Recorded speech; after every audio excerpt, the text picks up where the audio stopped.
Okay, good afternoon. This is Chairwoman Jane Lichter. I call to order the meeting of the Board of Education of Baltimore County for Tuesday, July 14th, 2026.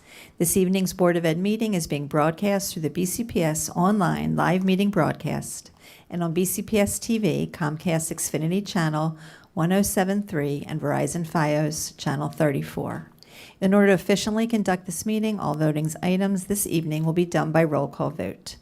May I have a motion to go into closed session as permitted by the Open Meetings Act as found in the Annotated Code of Maryland, General Provisions Article 3-305, B1 and B7, to discuss the appointment, employment, assignment, promotion, discipline, demotion, compensation, removal, resignation, or performance evaluation of appointees, employees, or officials over whom it has jurisdiction, or any other personnel matter that affects one or more specific individuals, and consult with counsel to obtain legal advice. So moved, Ms. Head. Thank you. Is there a second? Second, Stileski. Thank you. May I have a roll call vote, please? Ms. Pumphrey? Ms. Thornton? Mr. McMillian? Yes. Ms. Frempong? Ms. Frempong? You're on mute.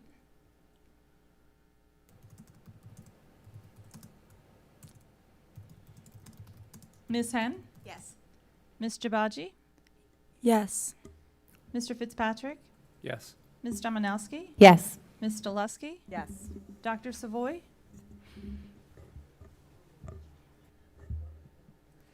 Dr. Savoy? You're on mute.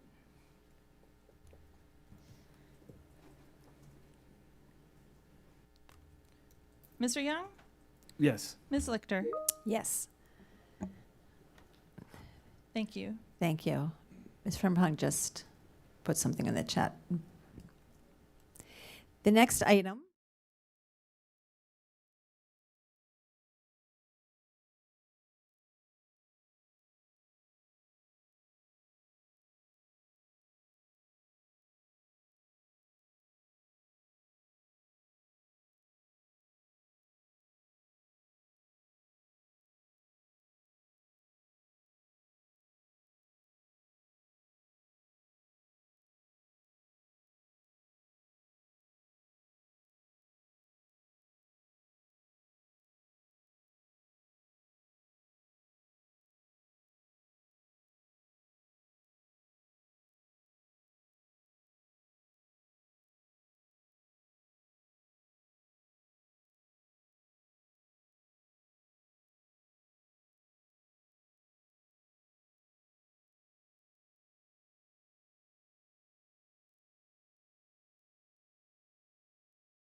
Good evening. This is Chairwoman Jane Lichter. I now call to order the meeting of the Board of Education of Baltimore County for Tuesday, July 14th, 2026.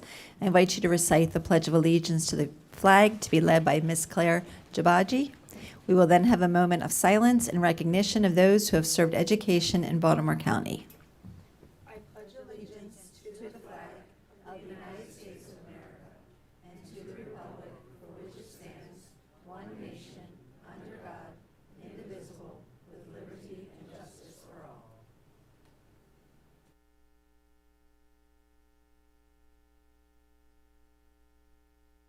Thank you. Tonight's Board of Education meeting is being broadcast through the BCPS online live meeting broadcasts and on BCPS-TV, Comcast Xfinity Channel 1073, and Verizon Fios Channel 34. In order to efficiently conduct this meeting, all voting items this evening will be done by roll call vote. The first item on the agenda is the consideration of the July 14th agenda. I would like to make a motion to add Vice Chair election as new agenda item E, with all subsequent agenda items adjusted with the new lettering. May I have a motion, please? So move, Pumphrey. Thank you. May I have a second? Second, Young. Thank you. Any discussion? May I have a roll call vote, please? Ms. Pumphrey? Yes. Ms. Thornton? Yes. Mr. McMillian? Yes. Ms. Frempong? Ms. Frempong? Ms. Henn? Yes. Mr. Fitzpatrick? Yes. Ms. Jabaji? Yes. Ms. Dominowski? Yes. Ms. Stoleski? Yes. Dr. Savoy? Mr. Young? Yes. Ms. Lichter? Yes. Thank you. Thank you. Dr. Heiser, are there any other changes to the agenda? No changes. Okay, thank you. Ms. Henn? Yes, thank you, Madam Chair. Will item N1 be removed from tonight's agenda as the Building and Contracts Committee decided to postpone it till our next meeting? Dr. Heiser? Yes, thank you for catching that. That is correct. Thank you, Appreciate Dr. Heiser. Do I need to do a motion for that? Okay, when I get to, okay, Ms. Dominowski? Yes, please. I have a motion to amend the agenda by adding a new agenda item titled Review Comments and Attendance Guidelines and Procedures to be inserted immediately after the new item P and subsequent agenda items to be fixed. Is there a second? Second, Stoleski. Thank you. Any discussion on adding it to the agenda, not the topic itself? Ms. Pumphrey? I just have a clarifying question for Ms. Dominowski. Is this regarding the policy or the guidelines, or both? Because if it's a policy issue. They're connected, and I'll address it when we. Okay. Thank you. Anyone else? May I have a roll call vote, please? Ms. Pumphrey? Yes. Ms. Thornton? Yes. Mr. McMillian? Yes. Ms. Frempong? I think there's some tech issues happening. Ms. Henn? Yes. Mr. Fitzpatrick? Yes. Ms. Jabaji? Yes. Ms. Dominowski? Yes. Ms. Stoleski? Yes. Dr. Savoy? Mr. Young? Yes. Ms. Lichter? Yes. Thank you. Do you need us to wait, Mr. Corns, or are we okay?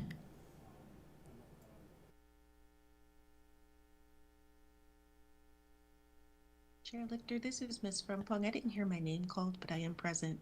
Okay, thank you. They just fixed the tech, and you just let us know that it's working. Okay, thank you. Thank you. Earlier this evening, the board met in closed session pursuant to the Open Meetings Act for the following reasons: to discuss the appointment, employment, assignment, promotion, discipline, demotion, compensation, removal, resignation, or performance evaluation of appointees, employees, or officials over whom it has jurisdiction, or any other personnel matter that affects one or more specific individuals, and consult with counsel to obtain legal advice. The closed session summary and the open session information summary can be found on board docs under this board meeting agenda date. Okay. Next on the agenda is a special order of business recognizing two former board chairs, Kathleen Causey and Tara Booker Dwyer. At this time, we ask Ms. Causey to please join us in the front of the dais. Dr. Heiser, please join us, and Ms. Hen will be joining us as a former colleague of Ms. Causey.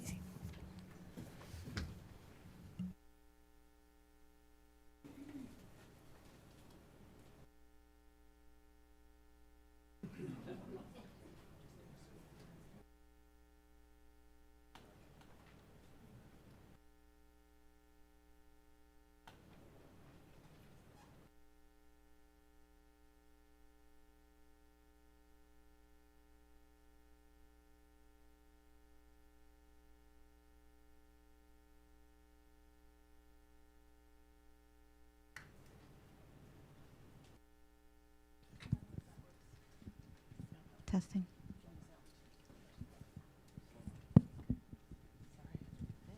Testing. Okay.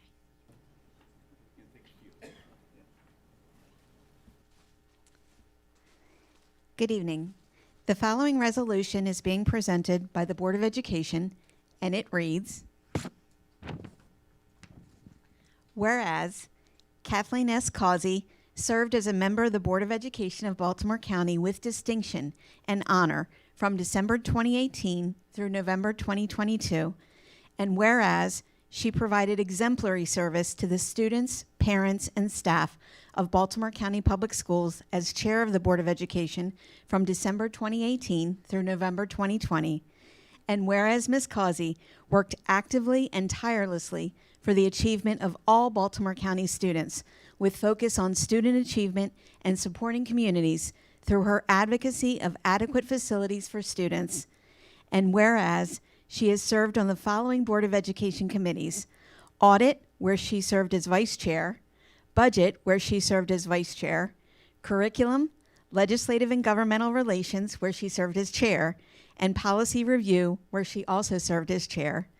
And whereas Ms. Causey, as chair, represented the Board of Education admirably at numerous state and county events, and whereas Ms. Causey always placed the needs of all students as her first priority and has committed her time and expertise to the Baltimore County Public Schools community, now, therefore, be it resolved that the Board of Education of Baltimore County, herewith assembled in regular session on the 14th day of July in the year 2026, recognizes the outstanding contributions of Ms. Kathleen Causey, and be it further resolved that the board does herewith extend its deepest appreciation and gratitude for her dedication, loyalty, and service, and further extends its best wishes for good health, happiness, and continued success in her future endeavors. Fellow board members, I move that the board accept Resolution 2027-01 in recognition of Ms. Kathleen Causey. May I have a second? Second, Stoleski. All in favor say aye. Aye. The motion has passed.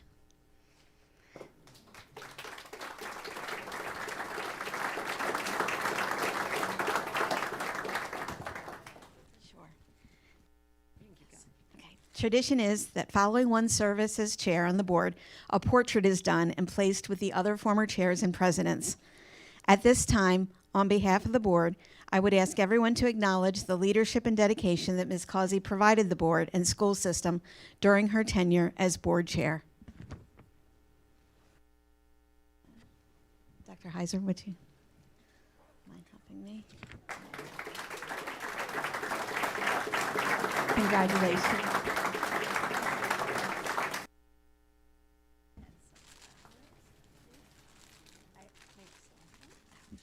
I also believe that we have a representative from Councilman David Marks's office with a citation. So if Samantha Walters would like to come up. Whoops, in a minute. That's okay.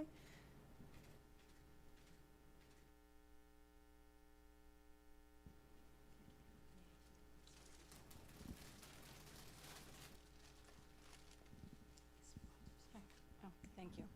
Hi. Councilman Marks asked me to let you know that he regrets that he could not be here this evening as he is attending a public safety town hall meeting with the county executive. So he is very sorry that he couldn't attend. Thank you. You're welcome. So it is my honor to present this resolution to you from Baltimore County Council resolution, be it hereby known to all that the Honorable Nino Mangione and the Honorable David Marks, on behalf of the Baltimore County Council, offer sincerest congratulations to Kathleen Causey in recognition of her distinguished and dedicated service as Chair of the Board of Education. The Council hereby extends its respect, appreciation, and sincere congratulations to Kathleen Causey in recognition of her strong leadership and commitment to education. Kathleen has been well-respected professional, and her dedication, leadership, and exceptional work ethic have been evident in every facet of her service to the Board of Education. The Council joins with those assembled on Tuesday, July 14th, 2026, at the Greenwood campus at 6901 North Charles Street in Towson for the portrait unveiling ceremony to honor Kathleen Causey for her service and unwavering commitment as she leaves Baltimore County with a legacy of excellence in education.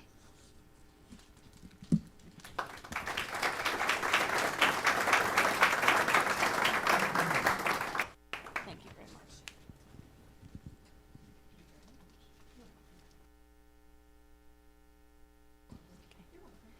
Thank you.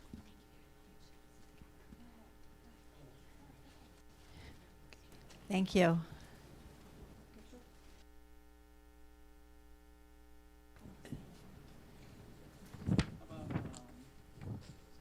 Yeah, how about you switch sides there?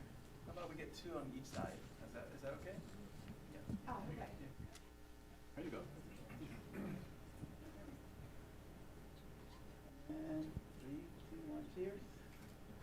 One more. Cheers. One more. Thank you. We now, whoops. We are taking a picture of the picture. Okay. Okay, thank you. We will now be calling Miss Booker Dwyer.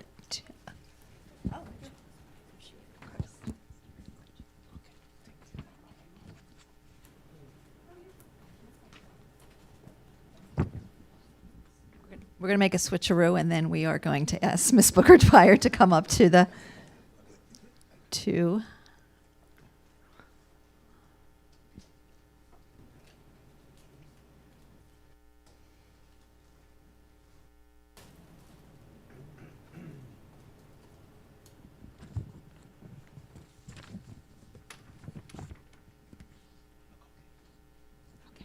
All right, we're good, Miss Booker Dwyer. Your turn. You want to come back, Dr. Heiser? Okay. Good evening. Okay. The following resolution is being presented by the Board of Education, and it reads, whereas Tiara Booker Dwyer served as a member of the Board of Education of Baltimore County with distinction and honor from December... You go, you do it. From December 2022 through July 2025, and whereas she provided exemplary service to the students, parents, and staff of Baltimore County Public Schools as chair of the Board of Education from December 2023 through November 2024, and whereas Ms. Booker Dwyer worked actively and tirelessly for the achievement of all Baltimore County students with focus on student achievement and supporting communities through her legislative endeavors, and whereas she served on the following Board of Education committees: the Budget Committee, Curriculum Committee, Legislative and Governmental Relations Committee, where she served as chair of the Audit Committee, and where she served as chair, 2 committees.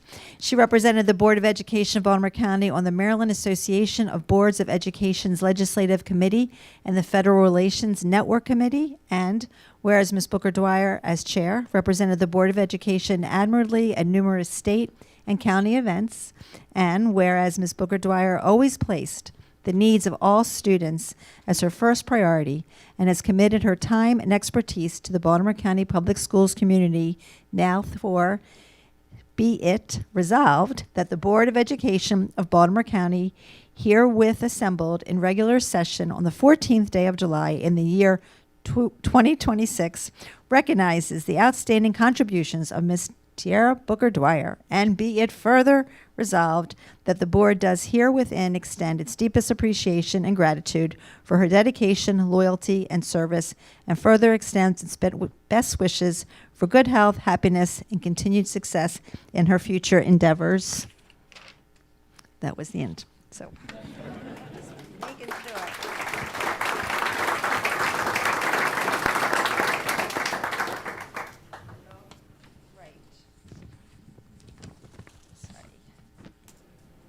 Fellow board members, I move that the board accept Resolution 2027-02 in recognition of Ms. Tierra Booker Dwyer.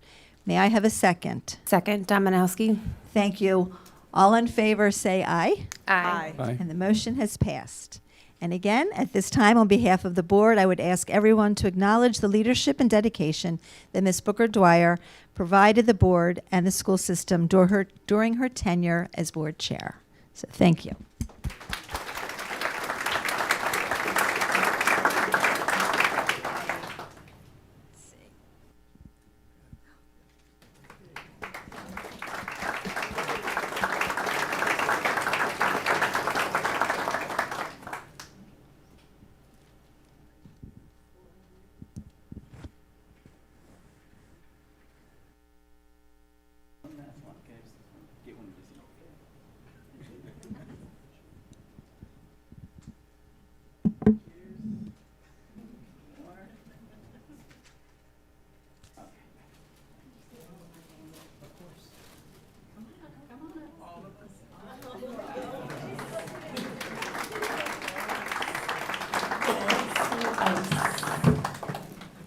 This is my mom. She works for Baltimore County.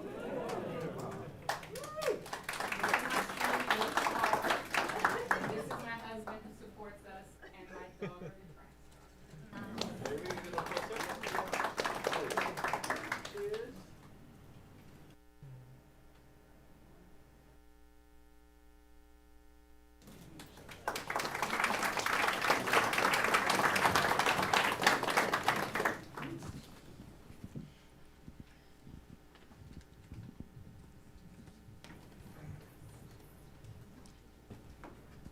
is Tracy. Everything okay?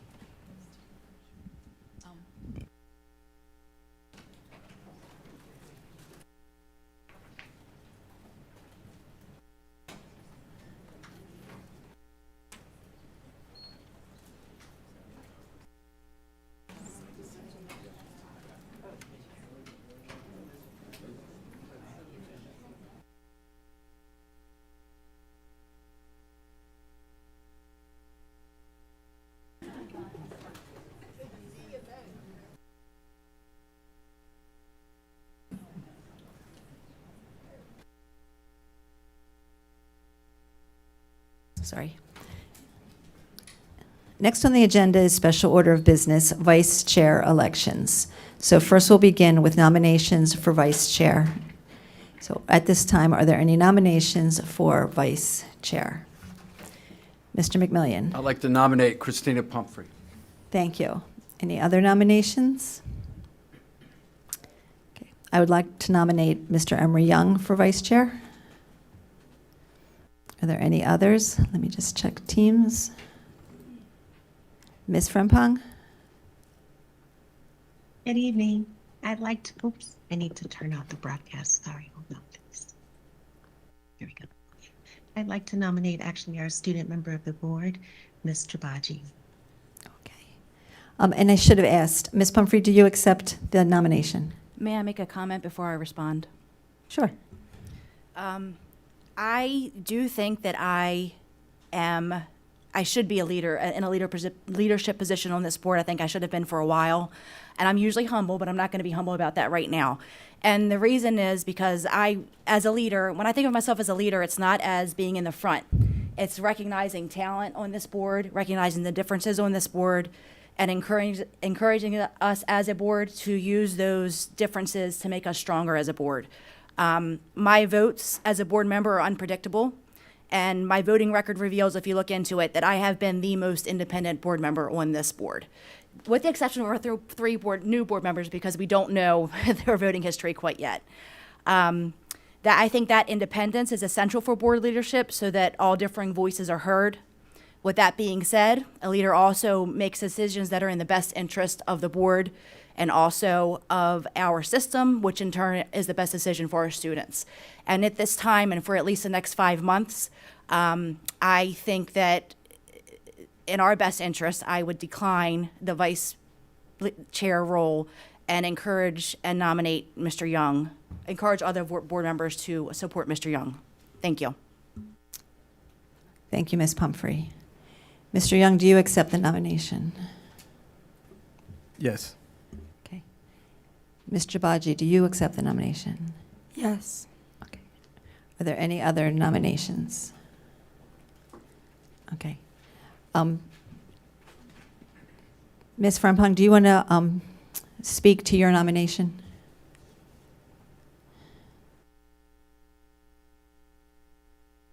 Good evening. Yes. So with the timing and the way that things have happened, the vice chair at this point would exist through, the tenure would exist through December of this year. And previously, when we talked about considering our student members for the board, the timing didn't line up because the board member, the student board member doesn't start until July and it would end in July. And the term has to go through December, which would be beyond. So this provides us an opportunity to actually put a student member of the board in leadership. I think this is an opportunity for to continue to hear our student voice.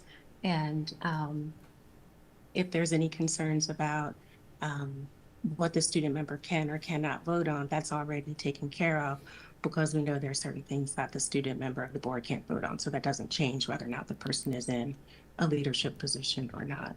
But I just think it affords us a wonderful opportunity to have a student member of our board in leadership position.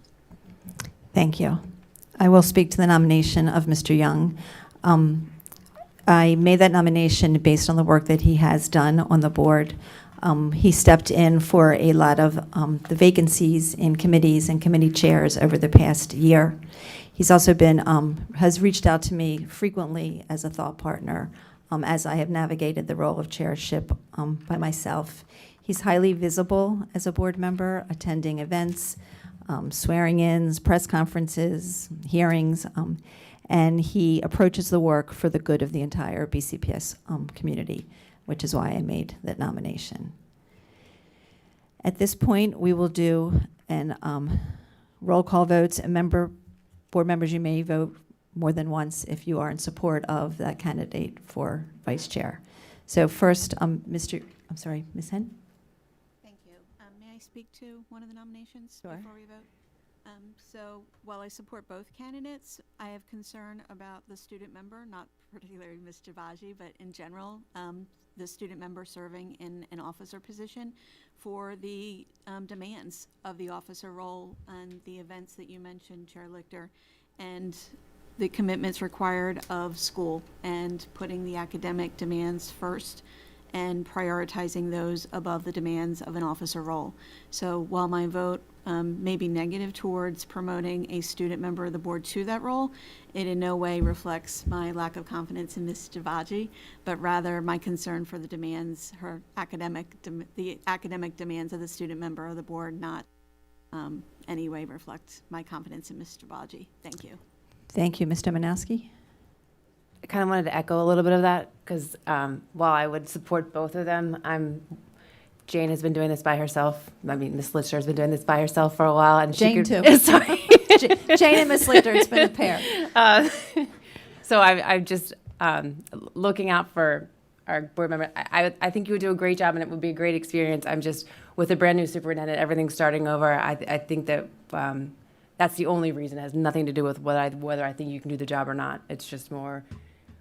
Ms. Lichter might need someone that's ready to jump in right now, that she doesn't have to show the ropes. Thank you. Ms. Frempong, is your hand up to make another comment? It is. Just again, reminding that everything that we do, we talk about that it affects students first and most directly. So this is, but typically with the student perspective, it has to be filtered through what the adults are describing or what the adults need. So again, having that student and board leadership, it can close that gap in a way. And also we have a new superintendent. And so it's, as he is getting to learn our district and he hears from the adults, this is also an opportunity for him to hear firsthand from our students and what they're looking for and what their perspectives are as well. Thank you. Thank you. Mr. McMillian? I think Ms. Frimpong's made some excellent points about the timing, because we're talking about July to December. It's not January, February, March, April in her senior year.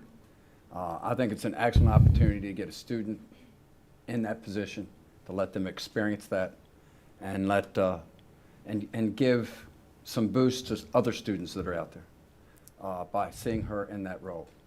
So I'm in favor of that. Thank you. Thank you. Ms. Yeah, Gillespie, did you want to say? Thank you. I just, Ms. Lichter, since you have been in this role, I would love to hear your thoughts on the demands and how you feel about a potential student member in that role. Thank you. I mean, being vice chair or chair, you make the commitment that you want to make, and you do what you can do and want to do. And I do know the AP classes that you are taking and your workload. I would be concerned as far as the amount of time this requires and that requires. I do understand the reason behind a student board member, and I do think there is some validity in that also. But I do worry about, as Ms. Henn and Ms. Nomanowski spoke about, the time commitment. And I wouldn't, and some of the pieces are logistical and procedural, and I wouldn't want to pull you away from other things to do with some of those pieces. So that's my off-the-cuff thinking. Anyone else? Mr.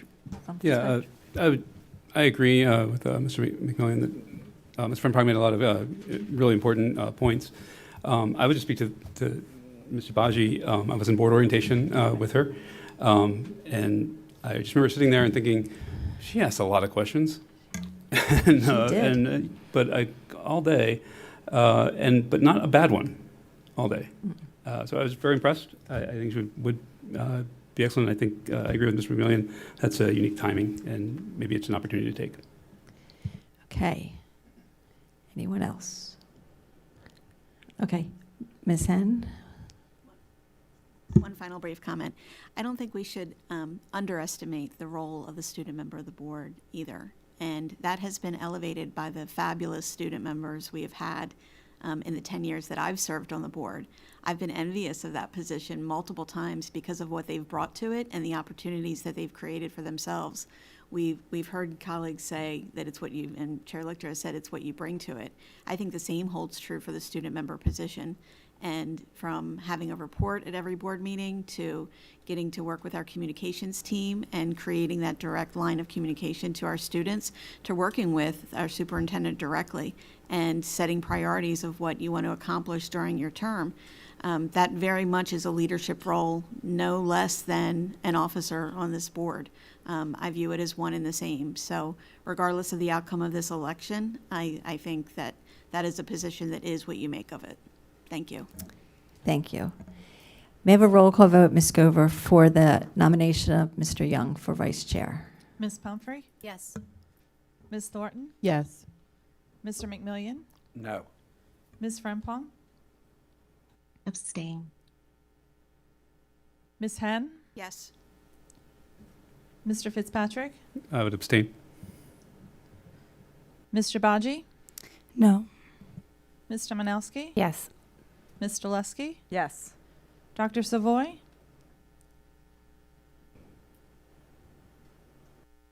I didn't hear the question. It's for the nomination of Mr. Young as vice chair. Oh, yes. Thank you. Mr. Young? Yes. Ms. Lichter? Yes. Favor is 8. Okay, we'll now take roll call vote for, what? We don't? Okay. Okay. Thank you.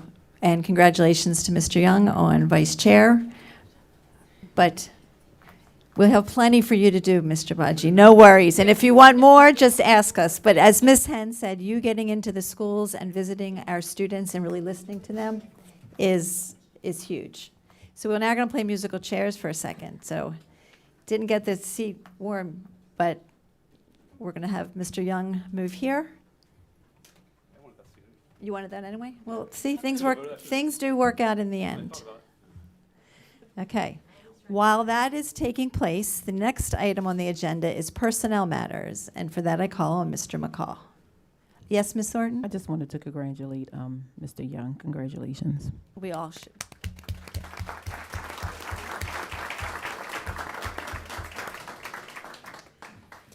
Okay. Yes, Mr. McCall.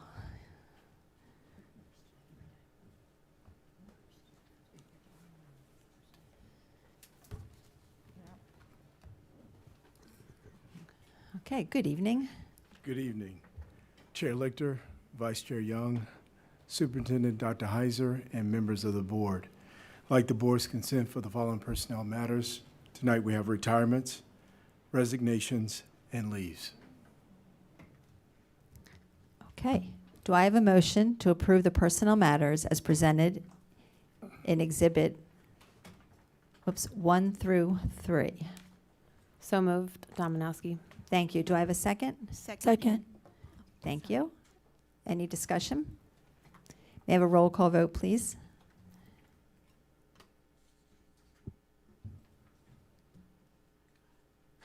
Ms. Pumphrey? Yes. Ms. Thornton? Yes. Mr. McMillian? Yes. Ms. Frempong? Yes. Ms. Henn? Yes. Mr. Young? Yes. Mr. Baji? Yes. Ms. Dominowski? Yes. Ms. Dulesky? Yes. Dr. Savoy? Yes. Mr. Fitzpatrick? Yes. Ms. Lichter? Yes.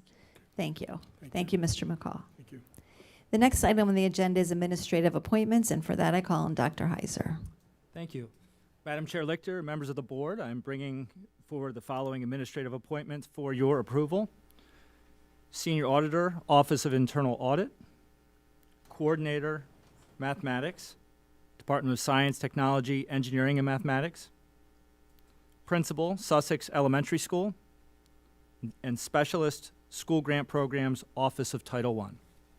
Thank you. Do I have a motion to approve the administrative appointments as presented in Exhibit G1? So moved, Stileski. Thank you. Do I have a second? Second, Henn. Second, Savoy. Thank you, thank you. Any discussion? May I have a roll call vote, please? Ms. Pumphrey? Yes. Ms. Thornton? Yes. Mr. McMillian? Yes. Ms. Frempong? Yes. Ms. Henn? Yes. Mr. Young? Yes. Mr. Baji? Yes. Ms. Dominowski? Yes. Ms. Dulesky? Yes. Dr. Savoy? Yes. Mr. Fitzpatrick? Yes. Ms. Lichter? Yes. Thank you. Thank you. Dr. Heiser. Thank you. I believe all these appointees are here with us, and so I'll take them one by one. I get the exciting part tonight for that. So with that, Kimberly Burton Rogalski is attending this evening with her husband, Tim, and daughter, Phoenix, who's a former BCPS student. And again, she is being appointed as the Coordinator of Mathematics in the Department of Science, Technology, Engineering, and Mathematics with over 27 years of experience. Pamela's experience includes mathematics teacher at Eastern Technical High School. Once again, congratulations, Kimberly.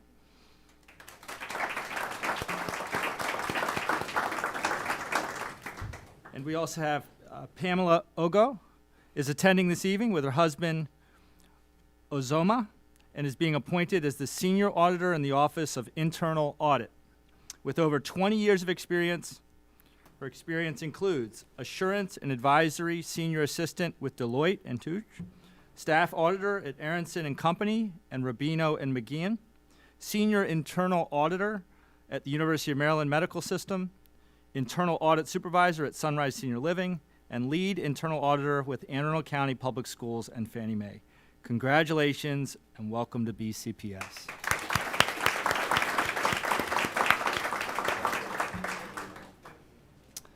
Next is Molly Waugh, is attending this evening with her fiance, Ben Lancer.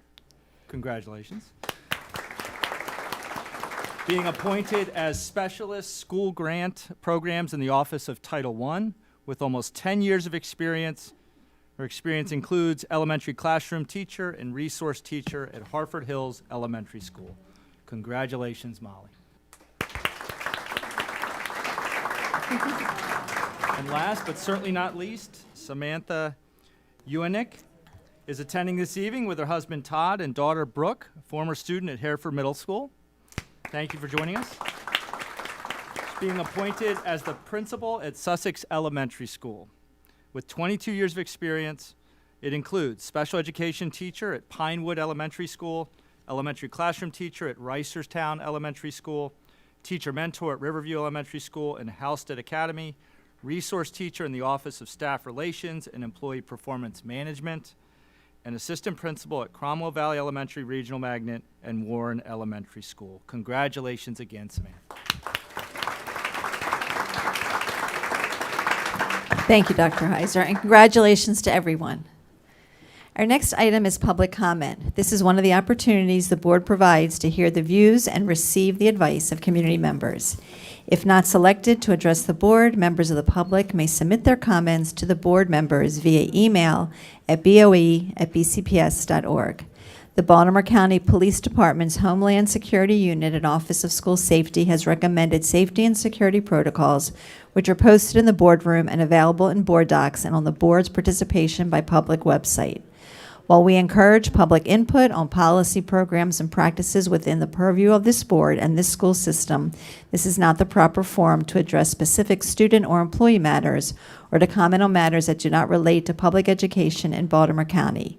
Inappropriate personal remarks or other behavior, such as language that promotes violence against a BCPS employee or that disrupts or interferes with the conduct of this meeting, are out of order and will not be tolerated. Persons who otherwise disrupt or disturb this meeting will not be allowed to continue their remarks and will be escorted from the meeting. Please observe the 3-minute clock, which will let you know when your time is up. The microphone will be turned off at the end of your time or prior to that time at the discretion of the board chair. We will begin with our school system affiliated groups, and our first speaker, but I didn't see her, is Ramona Basillo. Did she? I saw her walk. Okay. Making an entrance. That's okay. Okay. Good evening. Good evening. On behalf of the PTA Council of Baltimore County. Thank you. You're welcome. Okay. I'm going to read this time. Good evening, Madam Chair, Superintendent Heiser, members of the board. My name is Ramona Basilio, and I'm here tonight on behalf of the PTA Council of Baltimore County. Welcome, Dr. Heiser and new members of the board. We look forward to working with you. Our mission is to make every child's potential a reality by engaging and empowering families and communities to advocate. This year, we are launching our PTA Activate. PTA Activate is part of our legislation and advocacy subcommittee. What we are doing with PTA Activate is escalating issues and topics that are emerging from our 140 members, from our parents, and from our partners, and some of you in this room. The first issue that has come up over the past several weeks, although it's been a longstanding concern, has to do with engagement. Dr. Heiser, we know engagement is one of your pillars, and we look forward to working with you and having conversations later on this week. Another major issue, which has resurfaced, has to do with screen time. We commend the administration for scaling back one-to-one device take-home privileges for elementary and middle school students. It was a victory for common sense. However, a major funding shift out of Washington means our work is far from finished. Short version. The FCC is actively reviewing the federal E-rate program, with plans to narrow and restrict $3 billion in internet subsidies. This is a concern over screen time and excessive media use. We believe that our district will be forced to absorb massive utility costs out of our own pocket. Why is this important? We cannot afford to double down on all digital frameworks when federal funding is pulling back. To be absolutely clear, the PTA Council firmly believes our students must have access to internet for essential educational purposes like targeted research and digital literacy. But there is a vast difference between using the internet as a resource and letting automated software replace teachers. To protect our budget from impending federal cuts and to save our classrooms from digital distractions, PTA is asking for 4 things: eliminate unproven digital apps, reconvene the cabinet-level social media work group. Thank you. Our next speaker is Mary Crow from Nottingham Parent-Teacher Organization. I believe she's speaking virtually. Hi, yes. Are you able to hear me? Yes. Great, thank you. Good evening, Chair Lichter, Dr. Heiser, and members of the board. First, I would like to congratulate and welcome Dr. Heiser on behalf of myself and the Nottingham PTO, which asked me to represent them here tonight. We look forward to working with you, and we're encouraged by your comments during the finalist forum about securing needed resources and working collaboratively with the community. Our community has attended several board meetings this year asking for supports to be restored to Nottingham students, an issue which we have been communicating with BCPS leadership on since November 2024. This April, the board unanimously approved a motion directing Dr. Rogers to immediately take all actions necessary to support the designation of Nottingham as a low-performing school, or LPS, and a community school by no later than July 1st, 2026. We later received an update on community schools, but not on the LPS designation. Since this deadline has since passed, we are hoping to receive that update tonight. I also want to clarify an important point. During the board's April discussion, members were told that MSDE requires 2 years of qualifying data under its standard policy to award LPS status. While that is true, BCPS did not provide the additional context that MSD had also communicated an alternate process for earlier consideration in unique situations like Nottingham's, an option that BCPS has been aware of for over a year.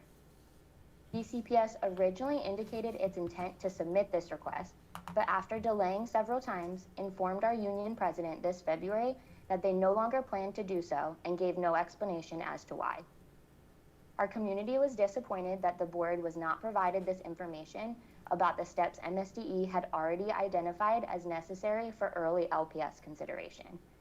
However, we are hopeful that your motion was honored, that the formal letter was submitted, and that Dr. Rogers provided documentation to the board as she stated she would.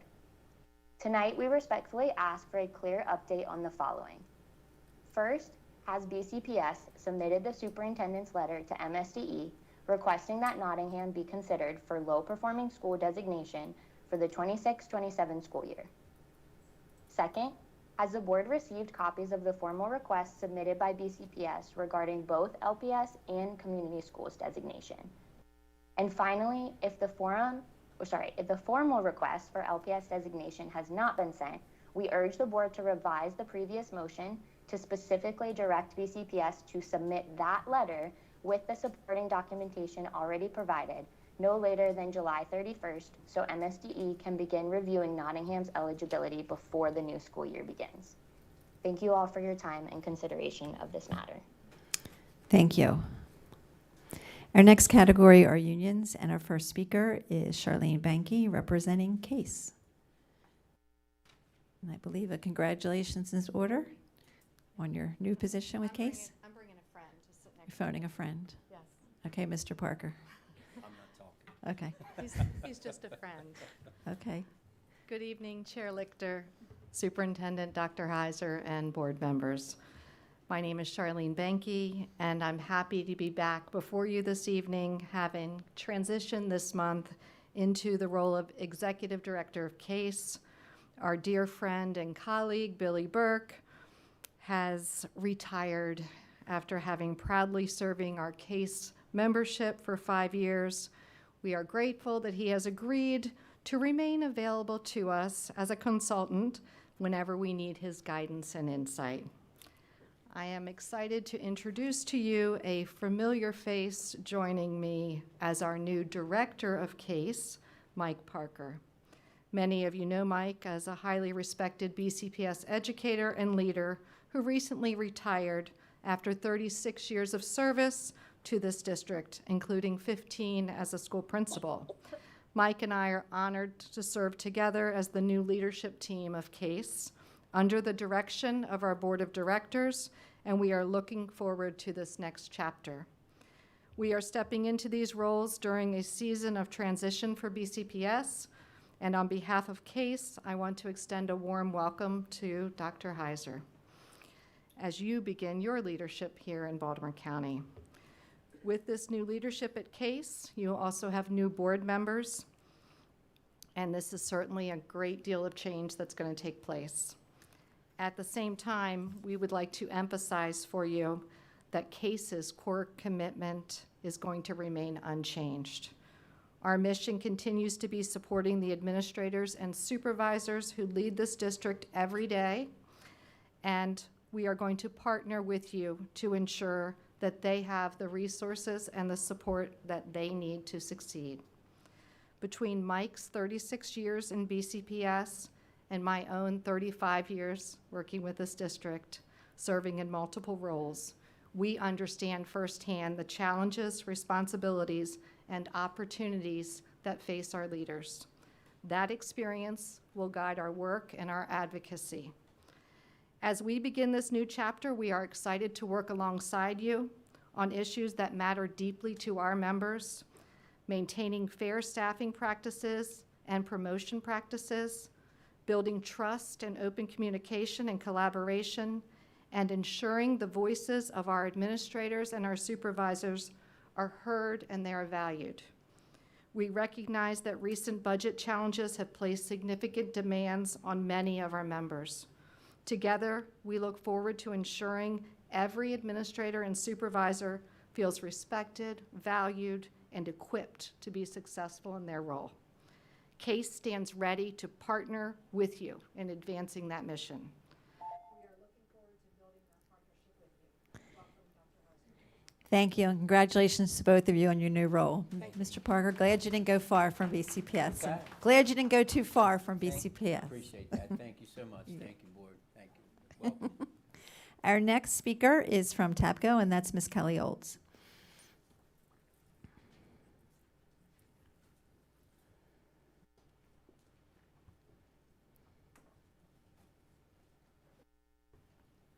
Good evening. Good evening. Good evening, Chair Lichter, Dr. Heiser. Whoops. That's, Time sorry, I'm flies. done. Time flies. The fastest 3 minutes ever. And members of the board, thank you for the opportunity to speak tonight. I want to take this opportunity to welcome Dr. Heiser, as well as our 3 new board members. I am looking forward to working with you all. As we move closer to the upcoming school year, I think it is an important time to reflect on our values and how they relate to the work we are doing and how we are collaborating to center those values. TAPCO has 5 driving values, a couple of which that I would like to touch on are transparency and advocacy. First, transparency. I believe that clear, honest, and open communication is necessary within our school system to ensure that those we are serving understand the expectations and the work being done. Transparency is also an important way to build trusting and collegial relationships within an organization or group. This typically includes a level of checks and balances throughout decision-making processes. Collaboration is much easier when those at the table come with the intent to build trust, proactively problem solve, and actively listen to both concerns and potential solutions. I look forward to the collaborative efforts needed to realize the best outcome for our educators and our students. This brings me to advocacy. As much as I am looking forward to the upcoming year, there are issues and concerns following us that need resolution. As the TABCO president, I will continue to advocate for our members and the concerns that they bring. I will not go into specific concerns this evening, as many of you are already very familiar, but I do feel prompt and proactive conversations about these are necessary. I look forward to working with you as we advocate for our students and educators in a meaningful and transparent way. We continue to strive for improved working conditions for our educators, as these are also the learning conditions for our students. Thank you. Thank you. Our next category are nonprofit community groups, and our first speaker is Amanda Garrett from Schools Beyond Screens, Baltimore County. Good evening. Good evening. Thank you, everyone. My name is Amanda Garrett. I represent Schools Beyond Screens, Baltimore County, and I have 2 children at BCPS. In 3rd grade, my son suddenly started struggling in math, and I soon discovered why. Students who finished their work were rewarded with Prodigy math game on their Chromebooks. He rushed through his work to play the game. Prodigy isn't a BCPS-approved program, yet it's widely used at our school. A 1st grader in my neighborhood recently told me, "I don't read books. I just read Epic because I get badges." Epic is another non-approved program used widely at our school that rewards children for finishing books, not necessarily reading them. And for middle school, many families in my neighborhood are considering private school, because at our middle school, Chromebooks sit open on desks most of the day, with YouTube, AI, and the internet as constant distractions. How can children develop focus, perseverance, and deep thinking in an environment designed to compete for their attention? And these are not isolated stories. Across BCPS, students' experiences with technology vary dramatically from classroom to classroom, often including programs outside the approved curriculum. But we don't have to guess what supports learning. The research is remarkably consistent. Across 80 countries, research has found that those countries investing less in classroom computers made greater gains in learning. Students who use computers nearly every day scored 41 points lower in math and 51 points lower in science than students who rarely used them. Even in studies where students were paid to stay focused on a computer, nearly 40% still couldn't resist multitasking. And students taking handwritten notes are 58% more likely to earn A's than laptop note takers. We already know the key ingredients to learning: strong teacher relationships, sustained attention, handwriting, books, discussion, and practice. Some say that technology makes teaching easier grading, easier data collection, easier monitoring. But the question should not be whether it is easier. The question should be what is best for our children. If teachers are overwhelmed, let's reduce unnecessary burdens, not ask children to spend more time on screens. Others say technology isn't going away. They've got to learn it, and they're right. But there's quite a difference between teaching children to use technology and teaching children through technology. We should absolutely teach digital literacy at appropriate ages, but that doesn't mean that every subject should be taught on a screen.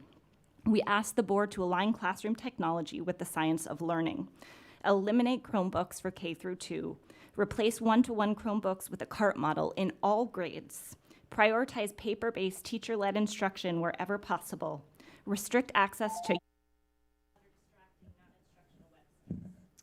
Thank you. Our next category are individual citizens or students, and our first speaker is Dr. Ferrone.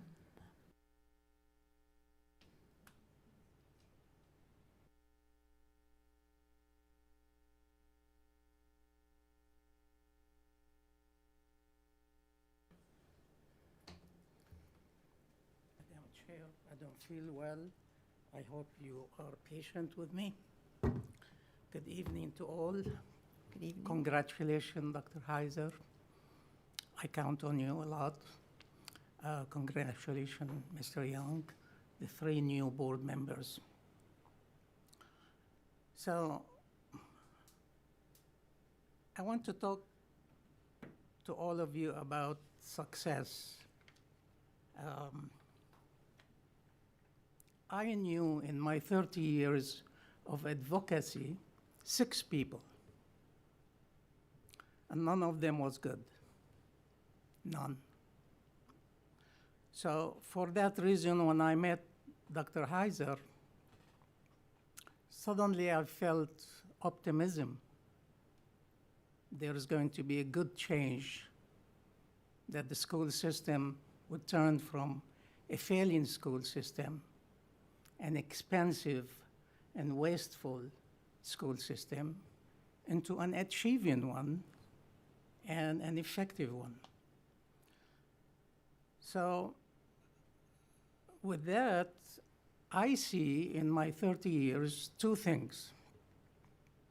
Pollution in the school system basically makes us fail. Fat in the school system makes us fail.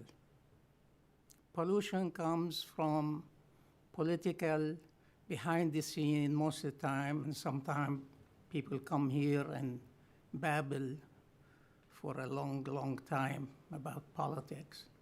It really takes all of you, board members and the superintendent, away from your mission. And your mission is represented by the school student member of the board. It's about students, about achievement. FAT, it's an expensive school system, far more expensive than many others. If you continue with the FAT, obviously it's a drag. You can't pay other effective teachers well by having so much fat in the system.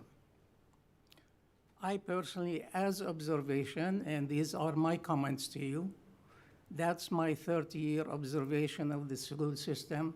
If you don't address it as a board and as a superintendent collectively together, this new superintendent will fail just like the ones before. Thank you. Thank you. Our next speaker is Santina Gennady.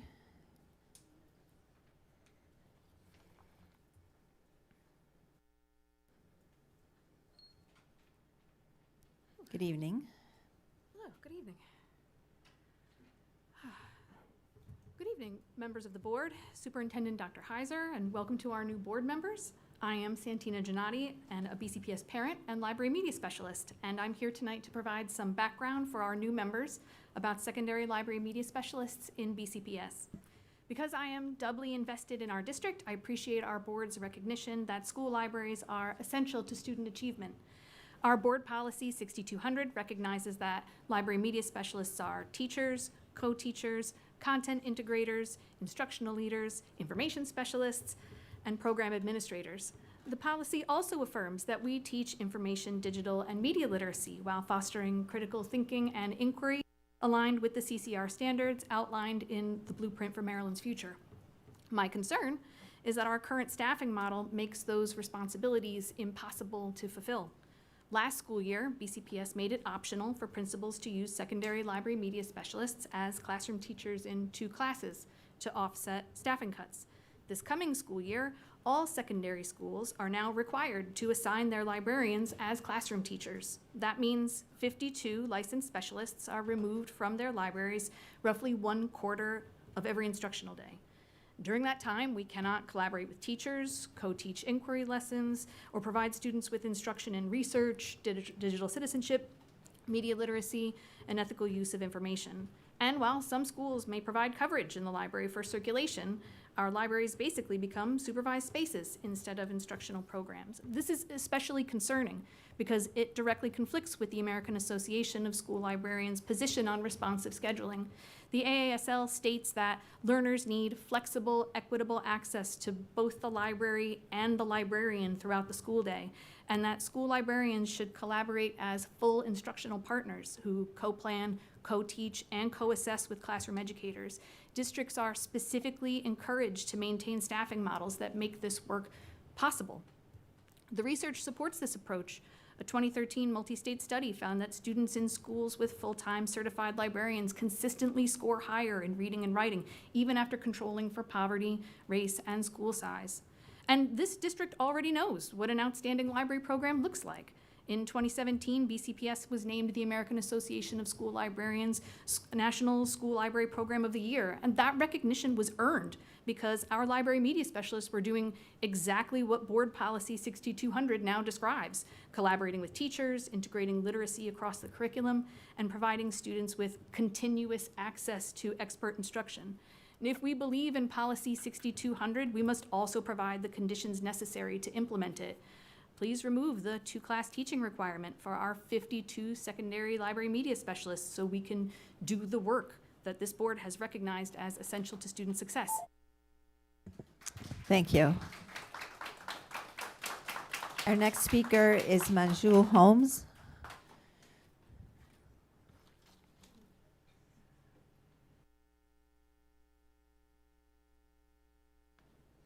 Good evening. Good evening. Thank you to the board. My name is Manju Holmes. I am the mother of a rising first grader and preschooler. I'm speaking today because I am concerned with the use of education technology in our schools.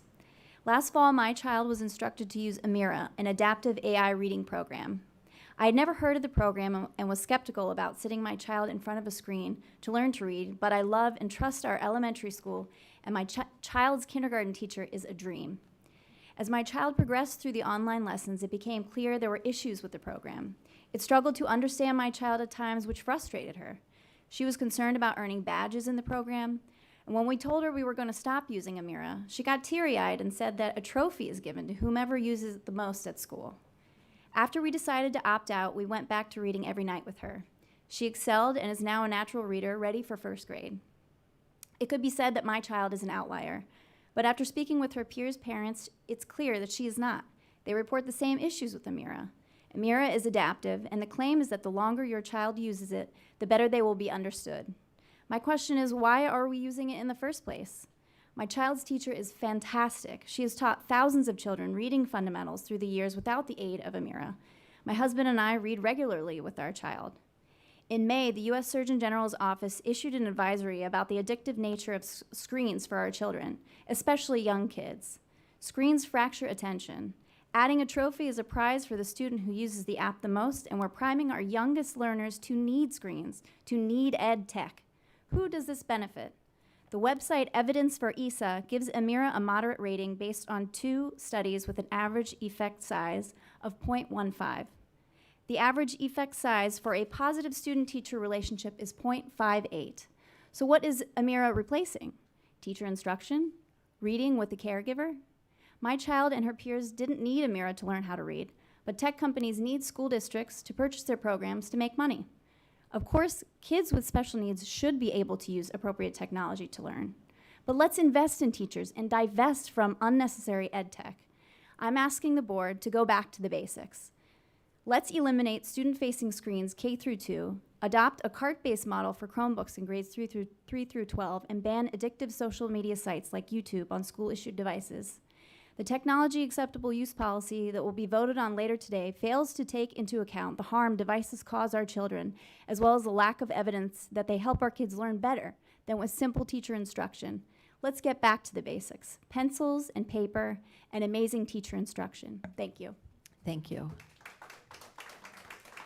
Our next speaker is Jenna Guglielmini, and please help me with that one.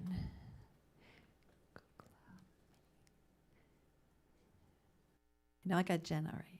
You did get Jenna right. Okay. It's Guglielmini. Okay, not too bad. Nope, not too bad. You did well. Okay. Good evening. My name is Jenna Guglielmini, and I am a Baltimore County citizen as well as a BCPS school psychologist, about to start my 6th year. To recap, in March 2025, BCPS partially laid off psychologists and school counseling department chairs, reducing them from 12 months to 10 months. While I'm speaking about the impact on psychologists tonight, we psychs do know how much this decision has also impacted our counseling colleagues. The cut was made without any data, such as the number of psychological assessments completed, IEP meetings held, school-wide positive behavior plans developed, and so on over the summer. This data could have easily been obtained by collaborating with our supervisors, as all psychologists are required to document and submit our activities. Unfortunately, our supervisors were just as surprised as we were to learn about the cuts, as they were not included in prior planning discussions. Dr. Heiser, I attended the town hall for superintendent candidates and the event at Pine Grove Middle. Your commitment to collaborating with the experts on topics is refreshing, and I strongly urge you to speak with the actual direct supervisors of support staff, such as psychologists, counselors, speech therapists, occupational therapists, so on, rather than individuals far removed from the front lines when considering such massive changes. Staff retention is one of the 4 pillars of focus this year. Unfortunately, we lost 20% of our staff immediately following the cuts, and we lost more at the end of the 25-26 school year. While new hires have been made, many are brand new graduates. We have lost many tenured psychologists as they all retired or fled to neighboring districts, most of which offer 12-month positions, Anne Arundel County being one of them. BCPS is not competitive. In fact, we are effectively blacklisted. We now offer nothing to entice experienced psychologists to transfer here, and we certainly offer nothing to keep new graduates here once they're tenured. Academic excellence, another pillar, will continue to be impacted this year as it was last year. Dr. Heiser, as a former school counselor, you're very familiar with Maslow's hierarchy of needs. Our students are not ready to learn if their social, emotional, and behavioral needs are unmet. Student mental health and behavior is extremely important right now, yet BCPS cut the staff who directly address this. For example, BCPS rolled out a mental health screener in the spring to various schools across the county to determine school-specific needs, but psychologists are no longer consistently available to aid school admin in developing interventions over the summer to address those screener results. School psychologists provide so much to the schools they work in, offering behavior support to teachers, providing counseling to students, intervening during student crises, identifying academic and behavior interventions, the list goes on. There are schools without in-person psychologists, many of which are staffed by virtual psychologists. Can a virtual psychologist do any of those things? At the end of the day, legally, we are the qualified examiner of most educational disabilities, and special education timelines don't stop in the summer in Maryland. Currently, summer IEP teams are repeatedly emailing psychologists requesting expedited assessments for complex cases. Had psychologists been kept 12 months, this wouldn't be an issue. All of that to say, we need to fix this. You all have the power to ensure BCPS students, families, and staff receive the same access to the full range of psychological services as other Maryland citizens do. Thank you. Our 5th speaker was unable to attend, so the waiting list has our first speaker as Amy Adams.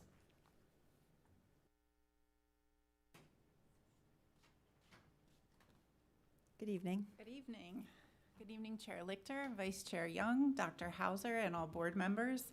My name is Amy Adams, and with Mary Taylor, we are the leaders of the Baltimore County Parent and Student Coalition. We represent a wide cross-section of families and taxpayers who are deeply invested in the quality of education of Baltimore County Public Schools and want to see every student prepared for success later in life. First, congratulations to the 2 former board chairs who are recognized tonight, and we want to give a special shout out to Ms. Causey and acknowledge her deep commitment and dedication to her many roles on the Board of Education. We appreciate her years of service and commitment to the system and the students. Second, welcome Ms. Thornton and Mr. Fitzpatrick to the Board of Education. We are very excited to see your work on this board. Welcome to Ms. Jabaji. I'm very thrilled to see you in this role, and I know that you will thrive as a thoughtful representative of the students of Baltimore County. Finally, welcome Dr. Hauser. Our group's priority over the last 5 years has been to keep students as priority in BCPS. So to hear you state this as one of your focuses and pillars of your administration is very reassuring and exciting.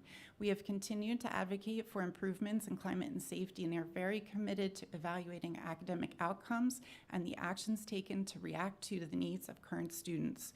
We very much look forward to seeing your work take form and be implemented, and look forward to working with you and all board members in the upcoming school year. Thank you. Thank you.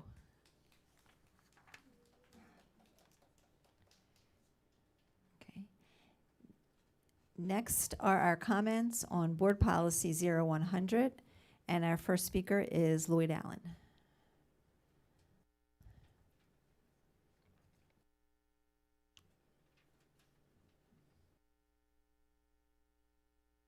Good evening. Good evening.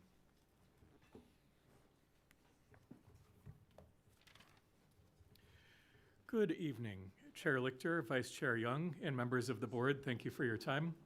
Welcome Superintendent Heiser, as well as members Fitzpatrick, Thornton, and Jabaji.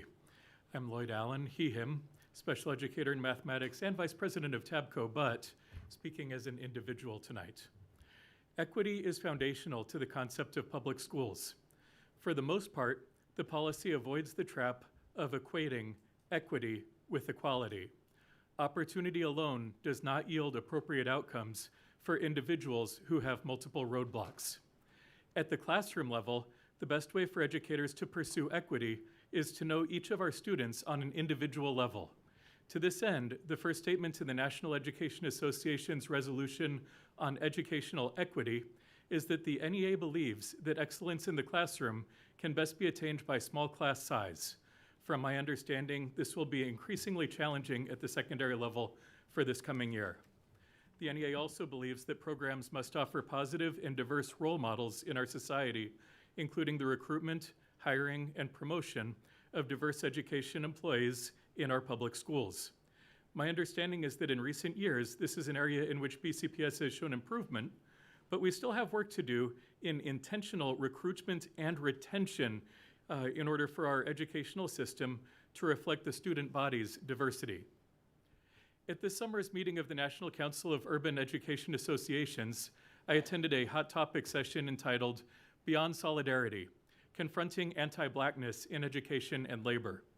Several participants suggested being not afraid to name and confront the systematic oppression of Black students and staff, and one went on to say that if the student with the most roadblocks feels safe and is joyfully learning to attain an excellent post-secondary outcome, then the rest of the chips will fall in line. Now for some particular items. Please don't eliminate the definition of implicit bias. A note says that it is stricken because the expression doesn't appear elsewhere in the policy. In fact, it is added in yellow to Roman numeral 1, capital Bravo. Please do not eliminate Roman 3, capital Foxtrot, and capital November. Our students will be best served by an educational force in which they see themselves, and the template for policy analysis itself includes a header for equity lens considerations, which is an example of the implementation of item N. I affirm and promote the recognition of the concept of intersectionality, which is new in the policy. Finally, in Roman 1, capital Bravo, consider raising achievement for all students and closing achievement gaps. The for all students belongs to raising achievement, not the gaps. I look forward to seeing the superintendent's rule that corresponds to this policy, as well as the quarterly reports mentioned in Roman 5, capital Bravo. Thank you. Our next speaker for policy 0100 is Dr. Ferrone.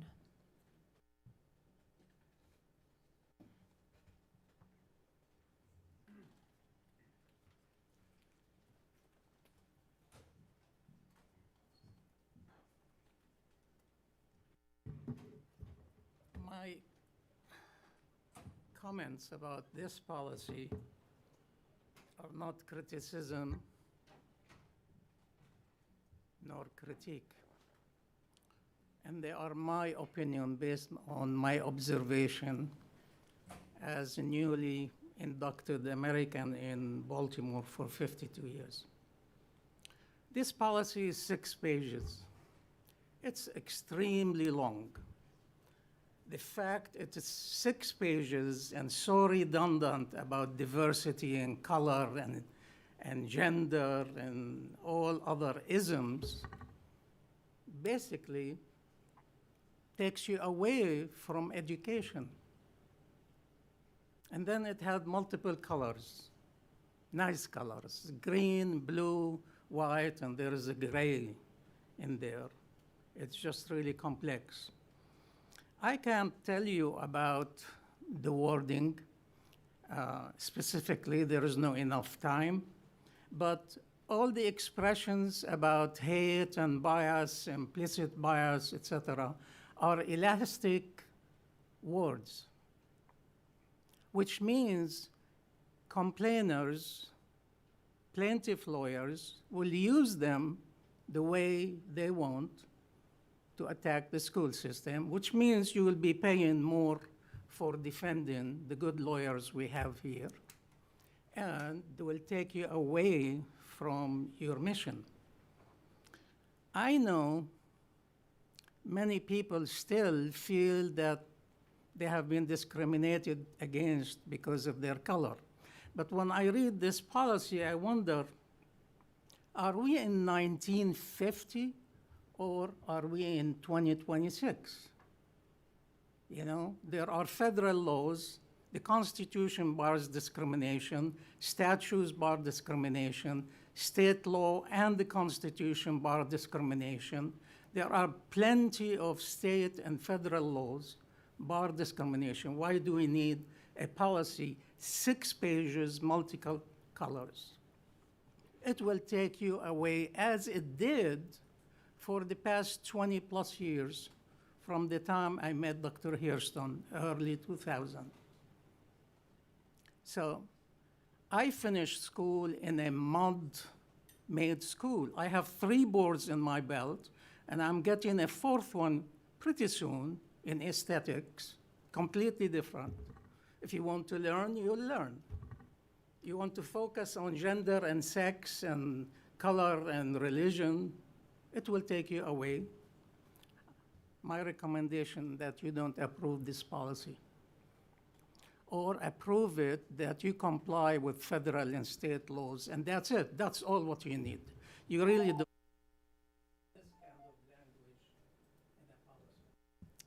Thank you. Next on our agenda is our superintendent's report. And for that, I call on our new superintendent, Dr. Heiser. Thank you, Madam Chair, members of the board. It is exciting for me to deliver my first report. And before I begin, I want to say thank you to this board, not just for selecting me, but for the collaborative nature in which we've started. And I want to thank Team BCPS for the way in which they've welcomed me back to BCPS. I've seen a lot of familiar faces. I see one in the crowd now that I haven't seen in some time. It's great to meet new faces as we work together moving forward. I'll share a little bit about my past week, but before I do, I just want to share with you the fact that summer learning is in full swing, and I'm happy to see all that is happening across BCPS this summer. Sometimes people think that learning stops in the summer, and it does not stop, and it certainly doesn't in BCPS. And I was excited to see all the summer learning that's taking place, whether it's extended year learning programs or the extended school year program. I had an opportunity to visit Deep Creek Elementary School and Vincent Farm Elementary School to see last week to see firsthand learning taking place. And I will say, it was a delight to see our students, and it was also wonderful to see the fantastic teachers that were hard at work and the leaders that I got to meet. I also had an opportunity to meet our Student Leadership Council.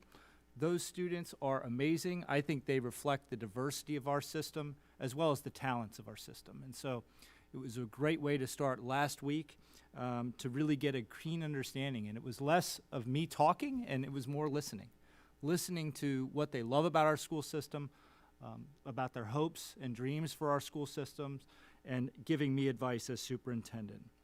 There are also enrichment camps that are occurring across our system, whether it be music camps, summer dance festivals, art camps, Broadway Theater, Connection Camp, and a variety of school-based camps. And so those things are wonderful to see that they're occurring this summer. As we advance excellence together, I have made mention of this, and I'm speaking about this often, my priorities for the first 100 days. Academic excellence, operational readiness and financial stability, talent identification, and community engagement.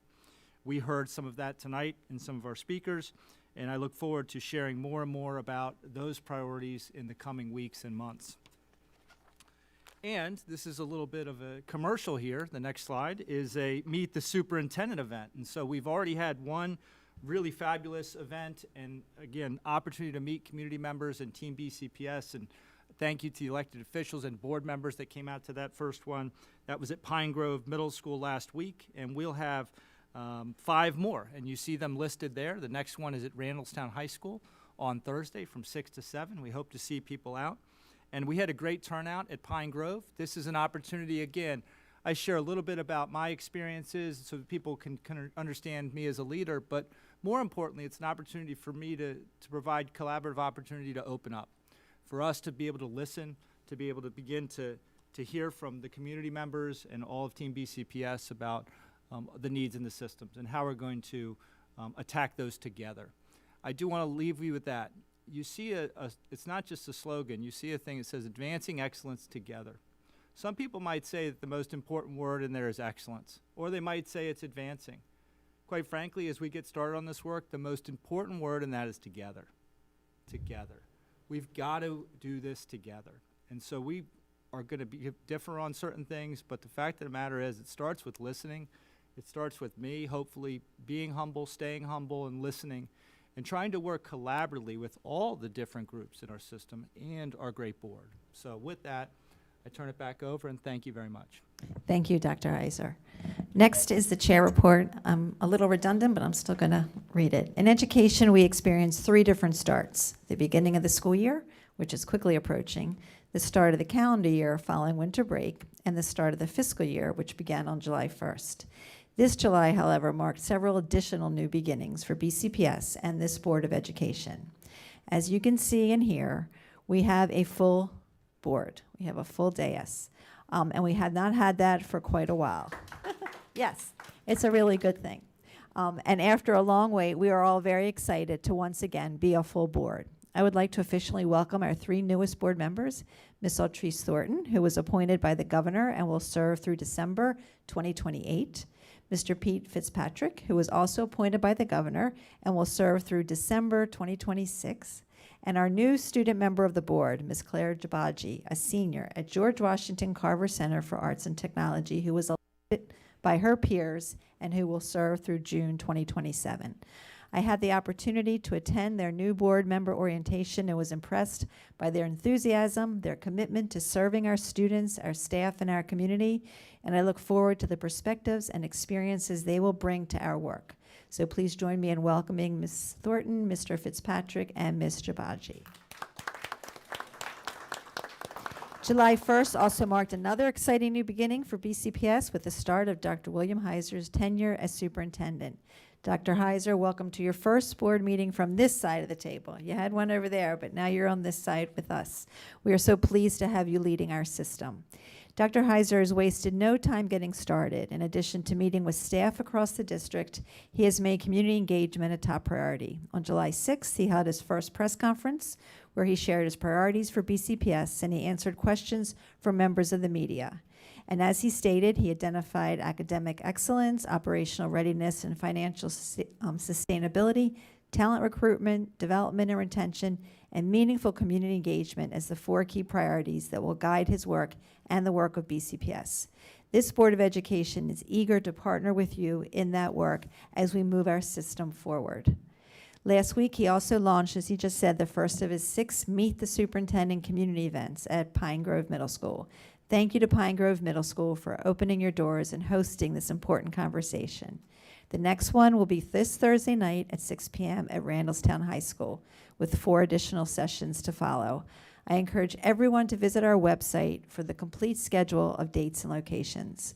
Finally, thank you to everyone who attended last week's event. Your thoughtful questions, feedback, and engagement are invaluable as we begin this new chapter together. And now I'm very excited to say our next item on the agenda is our student member of the board report, and for that I call on Ms. Claire Jabaji. Thank you. Good evening, Chair Lichter, Vice Chair Young, Superintendent Heiser, fellow board members, community members, staff, and students. My name is Claire Jabaji, and I am very honored to serve as the 46th student member of the Baltimore County Board of Education. I would like to begin by thanking the county for this opportunity, for being willing and wanting to hear the student voice. I would like to thank all the support I have received from Baltimore County staff, as well as the students who have empowered me and trusted me. I'd also like to thank all of the past student board members who have supported me in my journey, Ms. Forsyth Agumbe, Ms. Ugoma Chikakalu, and Mr. Christian Thomas. I'm endlessly grateful and inspired by the amazing conversations we have had and the advice I have received. Months ago, this journey began as I compared students to music. Through my campaign, I was able to listen to each of the students' voices and stories as if it was music. Each individual had a different rhythm, a different melody, a different perspective to share with me.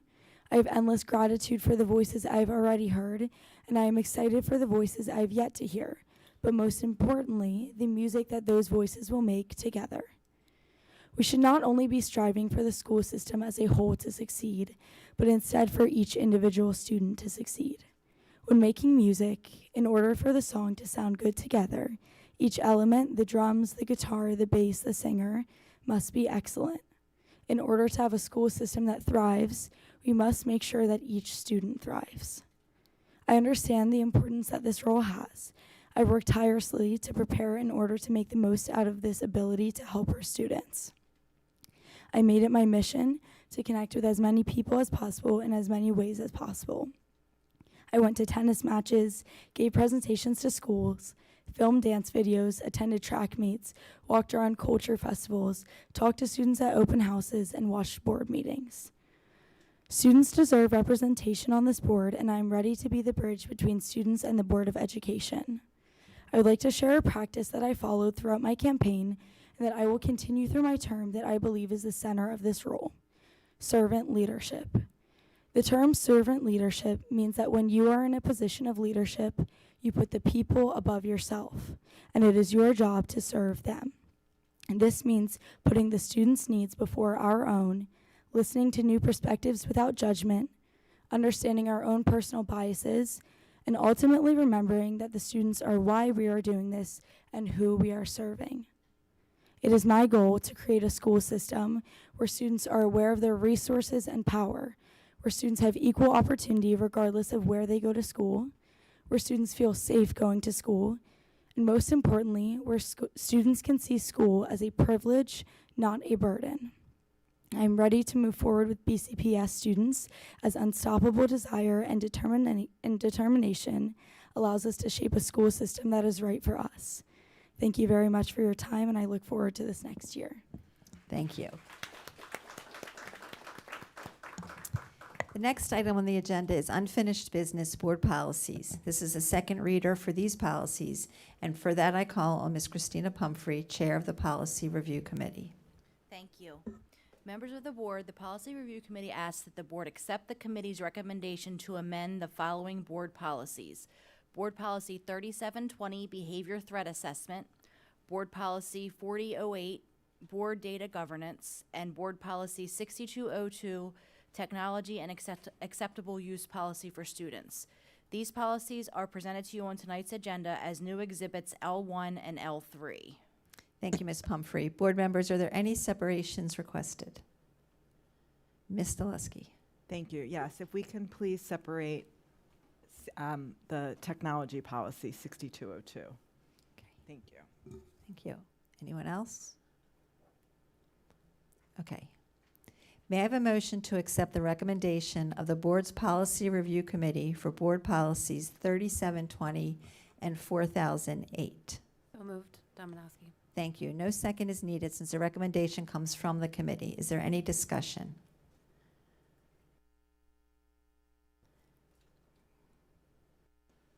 Okay. Ms. Frempong.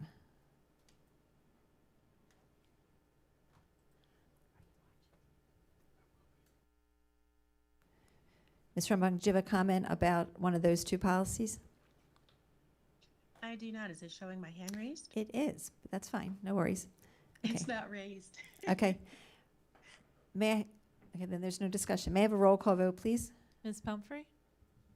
Yes. Ms. Thornton? Yes. Mr. McMillian? Yes. Ms. Frempong?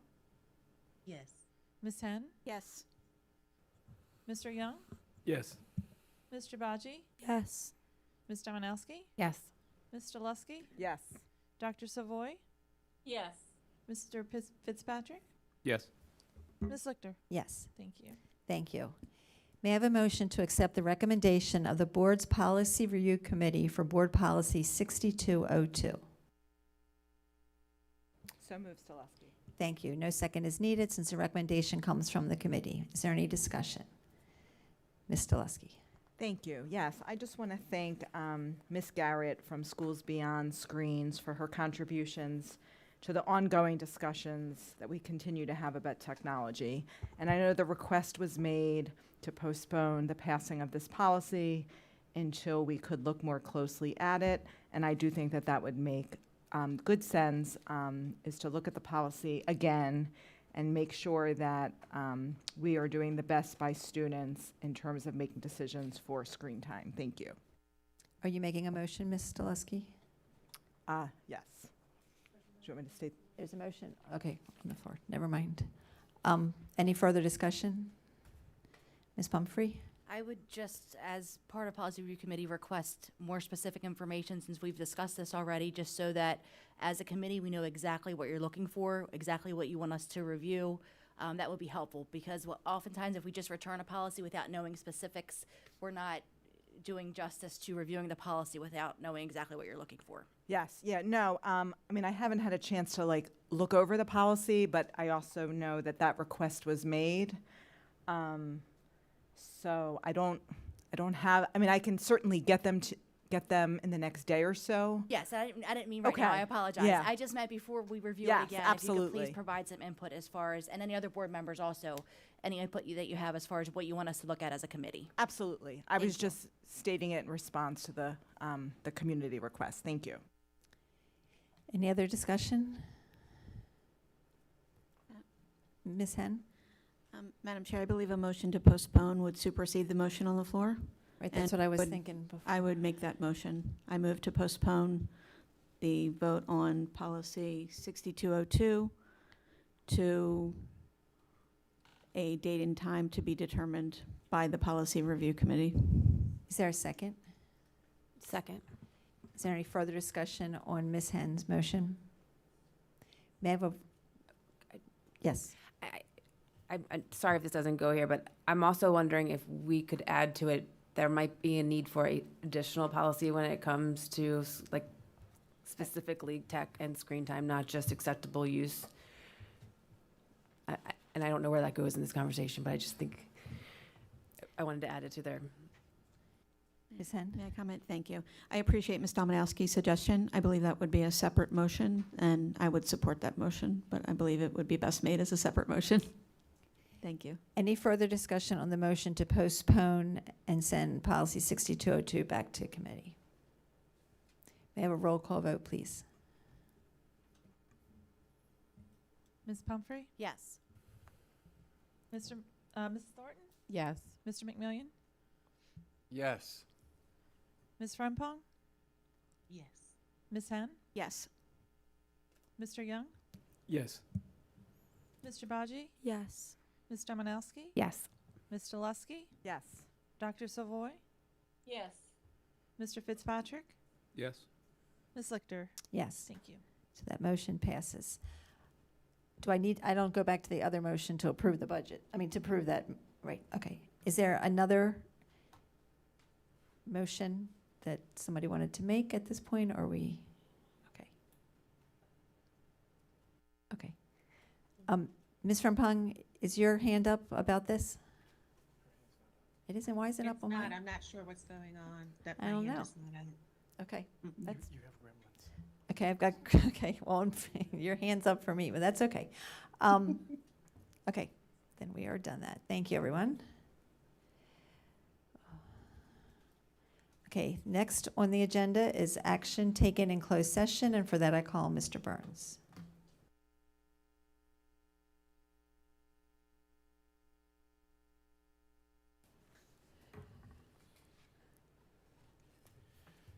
Madam Chair, congratulations, Vice Chair Young.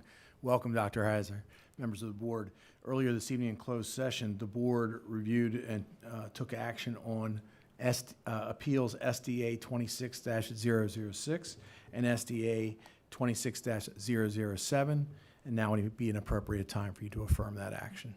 Thank you, Mr. Burns. May I have a motion to approve the action taken in closed session on hearing examiner cases SDA 26-006 and SDA 26-007, and authorize Ms. Gover to sign for those board members not physically present? So move, Pumphrey. Thank you. May I have a second? Second, Hen. Thank you. Any discussion? May I have a roll call vote, please? Ms. Pumphrey? Yes. Ms. Thornton? Yes. Mr. McMillian? Yes. Ms. Frempong? Yes. Ms. Haddon? Yes. Mr. Young? Yes. Mr. Baji? Yes. Ms. Domanowski? Yes. Ms. Stelusky? Yes. Dr. Savoy? Yes. Mr. Fitzpatrick? Yes. Ms. Lichter? Yes. Thank you. Thank you. Thank you. Thank you. The next item on the agenda is new business, board policies. This is the first reader for this policy, and for that I call on Ms. Christina Pumphrey, Chair of the Policy Review Committee. Thank you. Members of the board, the Policy Review Committee asks that the board accept the committee's recommendation on the, of the proposed changes to Board Policy 0100 Equity. This policy is presented to you on tonight's agenda as Exhibit N1. Thank you. Members, thank you, Ms. Pumphrey. May I have a motion to accept the recommendation of the board's Policy Review Committee for Board Policy 0100? So move, Young. Thank you. No second is needed since the recommendation comes from the committee. Is there any discussion? Ms. Pumphrey. I have a question for members, if possible, of the Equity Committee, who I believe at the time I was not on the Equity Committee, although I am now, regarding it's G that's being removed, implicit bias. Sorry, I'm trying to find the page. It's page 4 of the policy. And if I'm looking at the highlights correctly, it looks like the Equity Committee suggested that that be removed, and I'd just like to hear the rationale behind that, if anyone recalls.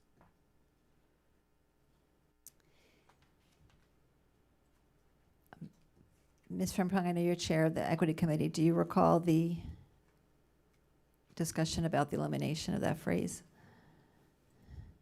I am looking now, so if I could have a couple moments, I can try to see.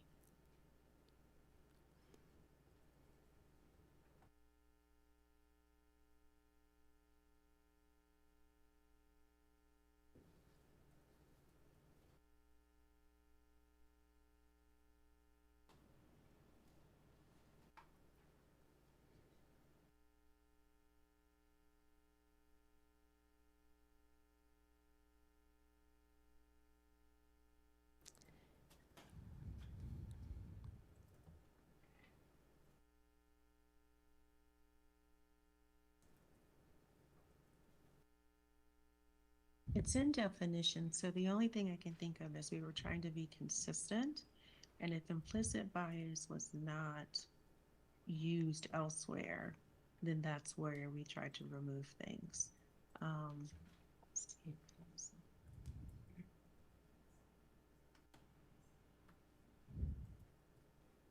But it is included in section 1B as part of our new work, and we added that.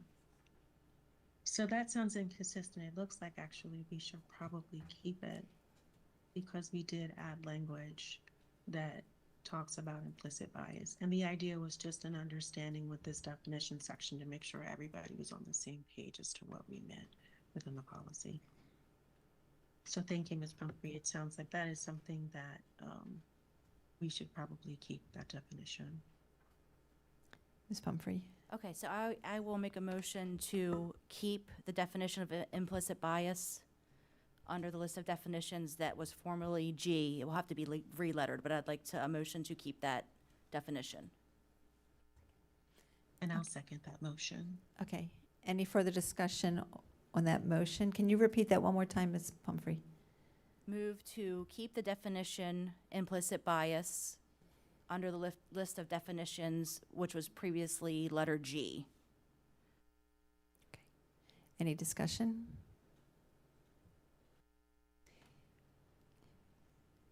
May I have a roll call vote, please? Oh, Ms. Henn? Thank you. I'm just looking at the policy markup now, and it seems that that section of the policy might define implicit bias within the body of the policy itself, which could be why the definition was eliminated, because it's redundant to the policy itself. So I'm looking at the language and just scanned it very quickly, but it appears that the definition can be inherent in the under 1B. Okay. So before we vote to put it back in, I believe that was the intent. to eliminate it because the definition is redundant. Ms. Pumphrey? I'm looking at, Okay. I'm looking at that now because I read that too, but I'm not seeing that as a definition. Are you talking under policy statement? Yes, under 1B.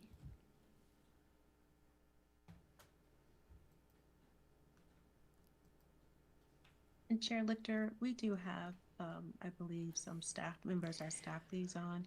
I don't know if he also could give some context to this. Mr. Handy, do you have any additional context later? If you don't, that's okay. Okay, come on.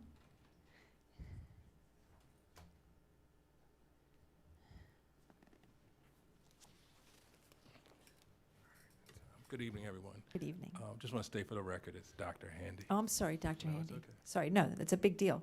Okay, thank you. Thank you, Dr. Handy. So appreciate the discussion. So if I recall this correctly, and you can see from the dates, this policy has been in revision for a couple years. All the definitions at one point were removed from the policy, and my recollection was that the statement in B about implicit bias was added back. However, the definition wasn't added back. So, and I understand what Ms. N mentioned about the language around that in B, and then what Ms. Pumphrey's saying. So I would agree if the board decides to include that statement, Roman numeral 1, letter B, I would agree that the definition of implicit bias would be there as well. And that was consistent with the discussions that board members had in the Equity Committee as well as the Policy Review Committee. If a statement appeared in the policy, there should be a definition to go along with it. Okay, thank you for that, Yep, you're welcome. Dr. Handy. Yeah, you're welcome, Ms. Lichter.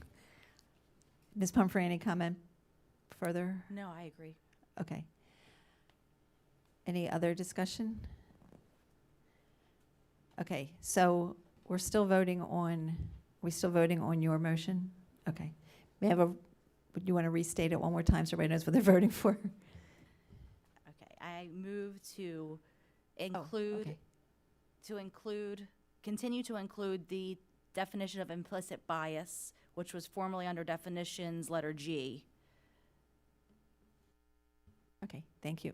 Mr. Fitzpatrick, do you have a question? Just a question Comment? of parliamentary procedure. Is that a motion to amend, to include? Regional med- Do we have a previous motion for the board to approve that recommendation? I don't think this is to amend. Is this to amend, Mr. Burns? Was there a primary motion made? Wasn't it? Was it seconded? Yes, And it was to approve the policy? well, no second was needed because the Oh, recommendation. 'cause it's from the committee. Right. Point of order, I do believe my first motion was motion to amend, now that I'm thinking back. Okay. So it is Okay. motion to amend to include implicit bias as the definitions. I apologize for misstating that the second time. No worries. Thank you, Mr. Fitzpatrick. Okay, may I have a roll call vote on the amended motion? On the motion to amend. The motion to amend, then we're going to do. Ms. the amend- Pumphrey? Yes. Ms. Thornton? Yes. Mr. McMillian? Yes. Ms. Frempong? Yes. Ms. Henn? Yes. Mr. Young? Yes. Ms. Jabaji? Yes. Mr. Manowski? Yes. Ms. Delusky? Yes. Dr. Savoy? Yes. Mr. Fitzpatrick? Yes. Ms. Lichter? Yes. Thank you. Ms. Pumphrey. Have another motion to amend, please. Go ahead. I move to amend 1B, line 22, by striking "for all students" after the word "gaps" and inserting "for all students" between the words "achievement" and on line 21, I mean, sorry. Okay. Can you restate that one more time? Yes, I move to amend by, under 1B, striking, line 22, striking "for all students" after the word "gaps" and inserting between the words "achievement" and on line 22, "for all students." Is there a second? Second. Thank you. Would you like to speak to your amended? I just, we had a public speaker who mentioned that today, and reading it through that way, it sounds better to me to add that, more appropriate to me to add to move those terms between. So it would read, the board prioritizes raising achievement and closing achievement gaps. The board prioritizes raising achievement for all students and closing achievement gaps. Thank you. Is there any further discussion?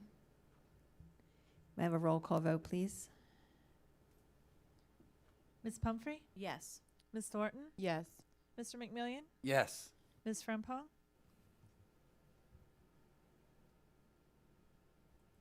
Ms. Frempong? Yes. Thank you. Ms. Hen? Yes. Mr. Young? Yes. Ms. Jabaji? Yes. Ms. Dominowski? Yes. Ms. Stoleski? Yes. Dr. Savoy? Yes. Mr. Fitzpatrick? Yes. Ms. Lichter? Yes. Thank you. So now I believe we need to have a roll call vote on the original motion as amended. Ms. Pumphrey? Yes. Ms. Thornton? Yes. Mr. McMillian? Yes. Ms. Frempong? Yes. Ms. Hen? Yes. Mr. Young? Yes. Ms. Jabaji? Yes. Ms. Dominowski? Yes. Ms. Stoleski? Yes. Dr. Savoy? Yes. Mr. Fitzpatrick? Yes. Ms. Lichter? Yes. Thank you. Thank you. Thank you, everyone. The next item on the agenda is contract awards, and for that I call on Mr. Young, Chair of the Building and Contracts Committee. Members of the board's Building and Contracts Committee met on Monday, July 13th, 2026. New items 02 through 012 were forwarded to the full board for approval. Item 01 was postponed by the committee until the next Building and Contracts Committee meeting on August 10th, 2026. Thank you, Mr. Young. Board members, are there any separations being requested? Ms. Pumphrey. Can we please separate number 6, JBO 71623? Okay, thank you. Any other separations? Okay. Ms. Hen. Not a separation, but a comment on number 6, if I may, or if Mr. Young would comment on the motion passed by the committee on number 6. Let's vote on the other ones, then come back to 6 and use that as a discussion point. Thank you. Okay. So I have we did the motion, right? No, do I have a motion to approve new items 02 through 05 and 07 through 012? So moved, Stoleski. Thank you. No second is needed since the recommendation comes from the committee. Okay, any discussion on 02 through 05 and 07 through 012? Okay, may I have a roll call vote on those items? Whoops. Chair Lichter, this is Ms. Frempong. I have my hand raised. Go ahead, Ms. Frempong. Thank you. This technology is wacky. It's raising my hand when I don't want it raised. Mine's Teams is frozen, so I'm using my new vice chair to help me. Okay, thank you. So I just have questions on a couple of the contracts. Okay, so for the statistics, which is 03, this is text or digital access. How many seats? Is this something where we actually have a number of seats for statistics? So the contract itself, it sounds like, is being extended, but how many seats or licenses do we actually use for this? We're waiting for...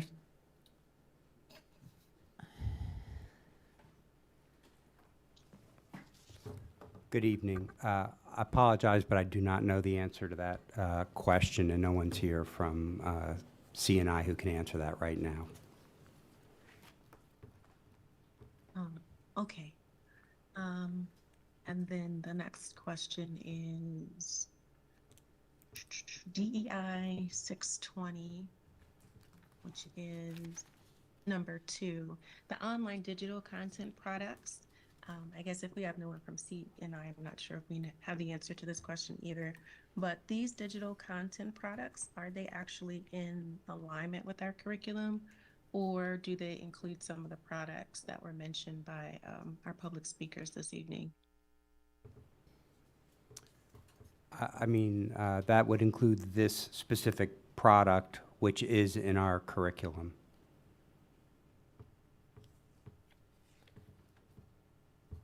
Well, what is the product then? It's World Books.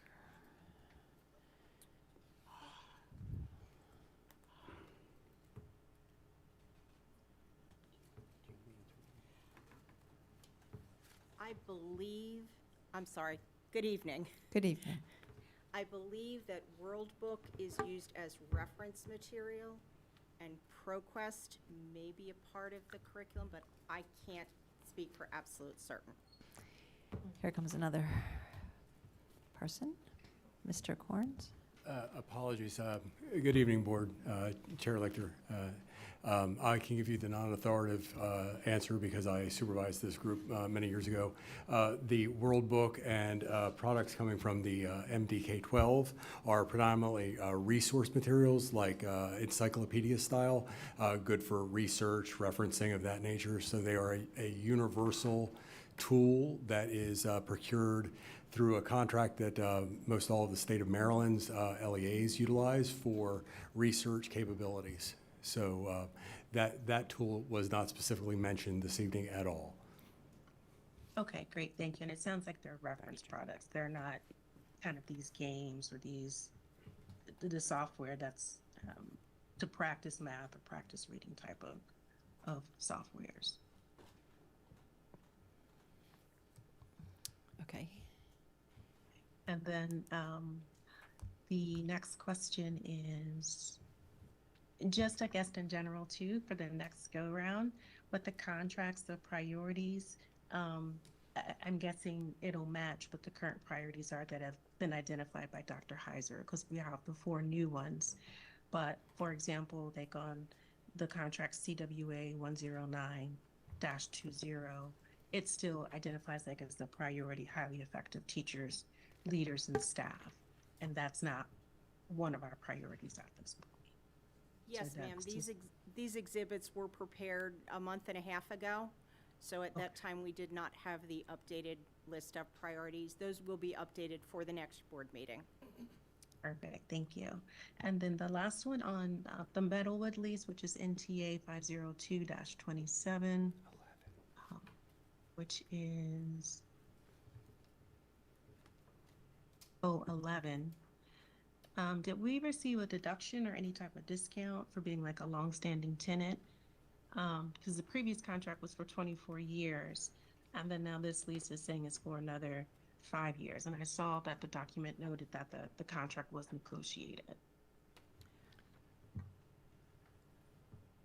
In this contract, a new landlord took over the building, and because the initial contract had been so old, BCPS initiated a new contract with the new landlord to kind of freshen up all of the items in the contract, just because the other one was so old. Anything else? I do know that the price with the new landlord is the same price that we were paying with the old landlord. So I don't believe there was a further discount negotiated with the new landlord.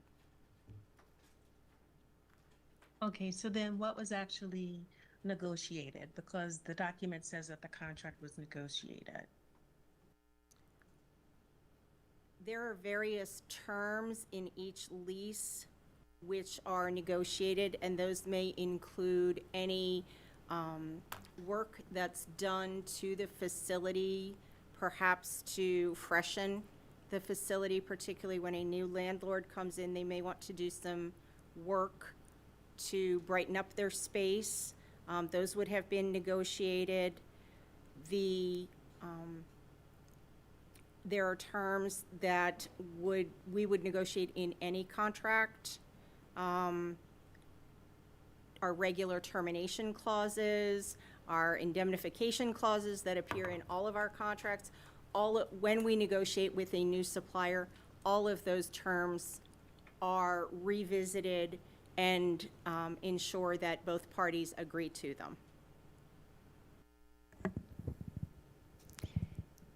And I think we have some additional information for you, Ms. Frempong, also. Just, I wanted to go Okay, back thank to you. the digital resources that were spoken about earlier, and thank you to the team members that are here at the table, as well as Mr. Korn. And Mr. Korn was accurate in his description of that, just that they're in full support of the curriculum and alignment there, so that's good to know.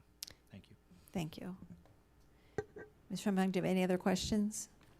I am checking really quick, trying to go back to my notes, and I think that's everything. So thank you to everyone for answering all my questions. Thank you. Ms. Domanowski? especially where it's a follow-up to the Meadowwood, what is our utilization at the Meadowwood facility? Are we, I mean, what's the capacity? I'm sorry, I do not know that information. Okay. Would we, could we get that at some point, just to see if what, like, we're, okay, thank you. Any other questions? Okay, so we are still on items 2 through 5 and then 7 through 12. Any further questions or comments before we do a roll call vote? Okay, Ms. Gover? Ms. Pumphrey? Yes. Ms. Thornton? Yes. Mr. McMillian? Yes. Ms. Frempong? Yes. Ms. Hen? Yes. Mr. Young? Yes. Mr. Baji? Yes. Ms. Dominowski? Yes. Ms. Stoleski? Yes. Dr. Savoy? Yes. Mr. Fitzpatrick? Yes. Ms. Lichter? Yes. Thank you. Thank you. Do I have a motion to approve item 6? So moved, Stoleski. Thank you. No second is needed since the recommendation comes from the committee. Discussion on item 6. Ms. Hen? Thank you, Madam Chair. The committee also passed a motion in regards to item 6, and I would ask if Committee Chair Young would mind sharing that motion with the board. The motion that was passed was, and I'm going to read the exact motion. I move that the committee recommend that the board request the Office of Internal Audit schedule and complete an audit of past and planned expenditures on contract JBO-716-23 Enterprise Resource Planning System against projected deliverables. So that was the motion that was passed. I have spoken with Ms. Barr and I was partially correct, on the FY27 work plan. There is a item for the ERP system, but that is similar to what was done earlier as far as the controls for the newly implemented models to ensure that the data came over correctly, that the permissions are set correctly. So that is what's currently in the work plan. What we would want to understand prior to modifying that work plan and bringing it back to the board is the scope of what is being asked. So is it just, we look at, the contract was for this amount, we spent this amount, or is there something else that we may be looking for or would like to, find out? Go ahead. Thank you. Go ahead. Thank you. Thank you, Mr. Young, for that. I would move to amend the motion on the floor to add that the board asks the audit committee to work with Ms. Barr on an internal audit of the expenditures on this contract. When you said change, you don't mean the motion to approve item 6. You're talking about To approve yesterday's. With the additional information provided by Mr. Young, given that, and given the committee's recommendation to ask internal audit to audit the expenditures on this contract, I am moving to amend the motion on the floor to approve contract 6, in addition to approve contract 6, and to ask the audit committee to work with Ms. Barr to define the scope of an audit of the expenditures on this contract, past and future. Is there a second? Second, Dominowski. Okay. Further discussion on the amended motion. Ms. Dominowski. I just wanted to say, when we were bringing up this audit plan report, when we talked about the ERP, I actually asked that question about how deep we were going to go into it, and I wanted to specifically address the financials, the expenditures, and it was kind of like, how do we want to go about it? How, it depends on what you want. So asking us a directive in this way would be very helpful in narrowing it down, and I think the audit committee should consider this. Thank you. There were other hands. Mr. Fitzpatrick? I would just ask, Ms. Hen, would you want to amend that to add a time frame? Thank you, Mr. Fitzpatrick. When we discussed this in committee, I left the time frame open to allow internal audit the flexibility, given that the board has already approved their work plan for the coming fiscal year. I appreciate the suggestion, and normally I would put a time frame to that, but given their workload and limited staff capacity, I wanted them to have a bit more flexibility. But thank you very much for the suggestion. I believe, was there And another hand? May I speak to Okay. my motion? Yes. Madam Chair, thank you. And thank you, Ms. Dominowski, for the comments. I believe the board has requested greater transparency and clarity around the expenditures on this contract, given the size and complexity of the project. And I did express in committee that I appreciated the presentation at our last meeting around the operational status of the project. That was extremely helpful. I also believe the public has asked for greater clarity and transparency around the expenditures as well. So I believe this will allow us to provide that and also to build greater trust within the community around this project as well. So I look forward to working with internal audit for the audit committee to work with Ms. Barr and her team on providing that in a comprehensive report. Thank you, Madam Chair. Thank you. Ms. Frempong?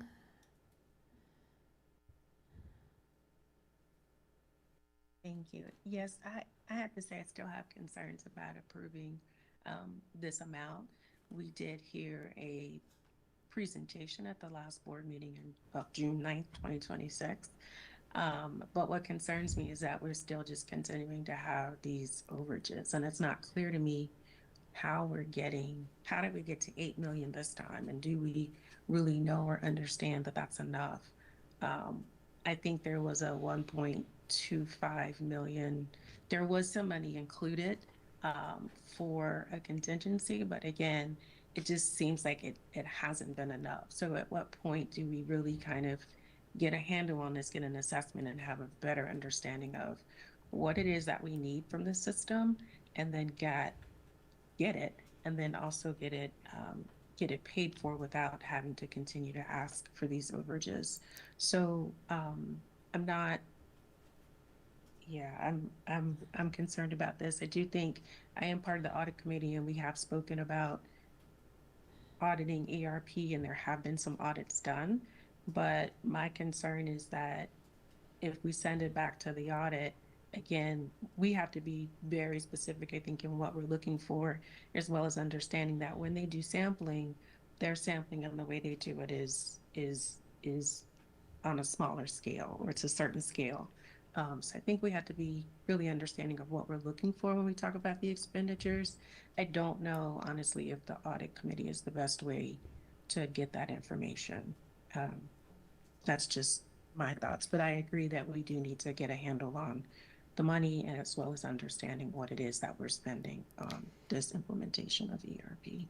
Ms. Frempong, I did ask during committee yesterday, contracts, for more explanation on what this 8 million was for. Would that help? Would you like that question answered?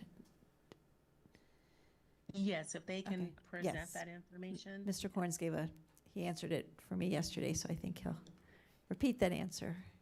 Great, thank you. Hi, I can start the explanation, and then Mr. Corns will add on.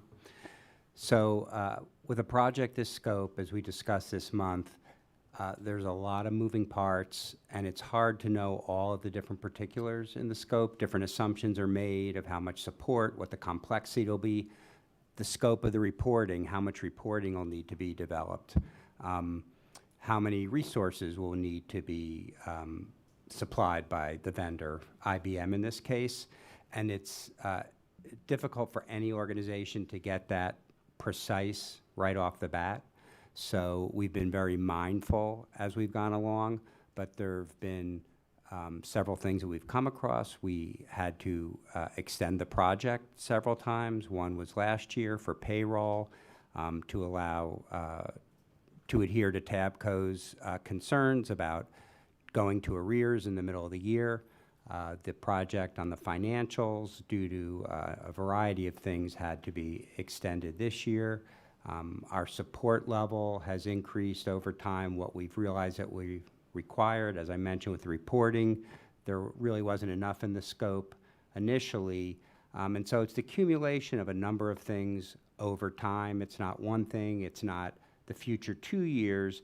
It's just over the 3+ years we've been on the project, we've really understood better what's required to go into the project. And as we've defined those things, the costs have increased, as were the reason for us requesting the extra $8 million to get us through 2028 tonight. Mr. Corns. Sure. So, thank you, Mr. Tantliff. As Mr. Tantliff spoke to, we started this project having come off of our current ERP system, which has been in place for 20 years. So we went into it, we requested what we needed, and took a best guess estimate at how many reports we might need and what services might need to be provided. The transition from our current vendor to Oracle has also brought some new changes to the way software is managed and utilized. For example, Oracle releases a patch every quarter. Each one of those patches that Oracle releases does run the risk of breaking some of our integrations or some of our configurations that we've created. So we opted to go with something called testing as a service, which allows IBM to test those patches prior to them being released to our live environment, so that we know what's coming down when it goes live, so we don't experience real-time breakages. That was not immediately visible when we started the project. When we went to RFP, they offered a number of hours worth of report writing. Once we got into the actual under the hood, how many reports did BCPS need and does need, those reports far exceeded the number of hours that we needed or that we had already procured, so we incurred additional costs for report writing. We've also incurred a cost for something called managed services. Oracle is a vastly different platform than our current vendor, so there is a time to come up to speed. Managed services is an offering that IBM gives us where they provide support, both technical and functional, that is designed to be at a higher level currently and then diminish off over the next 3 years, so that as our staff comes to stability, those services are spun down. So those costs were not immediately visible when we went into the RFP. And so coming through it and learning about the services that we needed to be successful, that's where the additional costs are incurred. Thank you. Ms. Dominowski? Thank you. That's actually really helpful in, I think, directing the audit committee, or if we want to go outside for, I'm not sure what Ms. Penfrom was trying, Mrs. Penfrom was trying to say as far as if we needed to bring an outside auditor in. But when you say that we incurred these additional costs, you know, for support or whatever it is, I would like to know what you thought at this point and why it was going to cost, everything listed out, you know, itemized, what you thought it was going to cost, and then now this is what we actually, once we got into it, these are all the costs we were actually occurring, and to be able to compare those would be very helpful to see the actual numbers instead of just hearing, you know, we needed to hire someone else, another person, another support staff, or it was more intense than we thought, and then we needed whatever, everything you just said. I just would like to see the numbers in an audit, I guess. Ms. Hen? Thank you, and I appreciate Ms. Frempong's comments. I too feel like an external audit might be more suited for this purpose. However, given our fiscal reality, that's why I suggested starting with our own Office of Internal Audit, because frankly, we don't have the budget for an external audit at this point. So to start with our internal audit team and our audit committee and ask them to work with the resources that we have, and start by looking at the expenditures. And I agree with Ms. Dominowski, we need traceability. We need, not to get into the weeds, but we need more details. It's been extremely difficult as we've examined the budget to trace that. And yes, it's a complex project. Professionally, I've implemented ERP systems. I know how difficult and complex they are, and I appreciate the information you've provided tonight. That all makes perfect sense. But at the same time, we need to do our due diligence and understand exactly what where the dollars have gone, and our public deserves that. So if we can't explain it, we can't justify that to to our taxpayers and explain those public dollars where they've gone to. So we have the fiscal responsibility to do that. I think we need to start with our resources that we have and ask them to prioritize looking at this. And to Mr. Fitzpatrick's comments about putting a date behind it and ensuring that it gets done, I'm rethinking that and would ask that the audit committee think about that too, in terms of setting a deadline and working with Ms. Barr to see how this can be prioritized in their work plan. Again, I'm sensitive to the fact that they have limited resources. And thank you, Madam Chair. Thank you. Mr. Young, did you? Okay. Okay, Ms. Frempong? Thank you. So, I'm trying to figure out how to say this because I think, right, words matter, and I think I'm trying to express this. I think people are using the term audit, but as far as if you want to say the traditional sense of an audit for the purposes of using our audit committee, and I know I'm not even suggesting that we use an external audit, because it's not clear to me still like what that purpose of the audit is. If we're talking about, we want to understand if the purpose or our goal is that we want to understand what was budgeted versus what's been spent, I think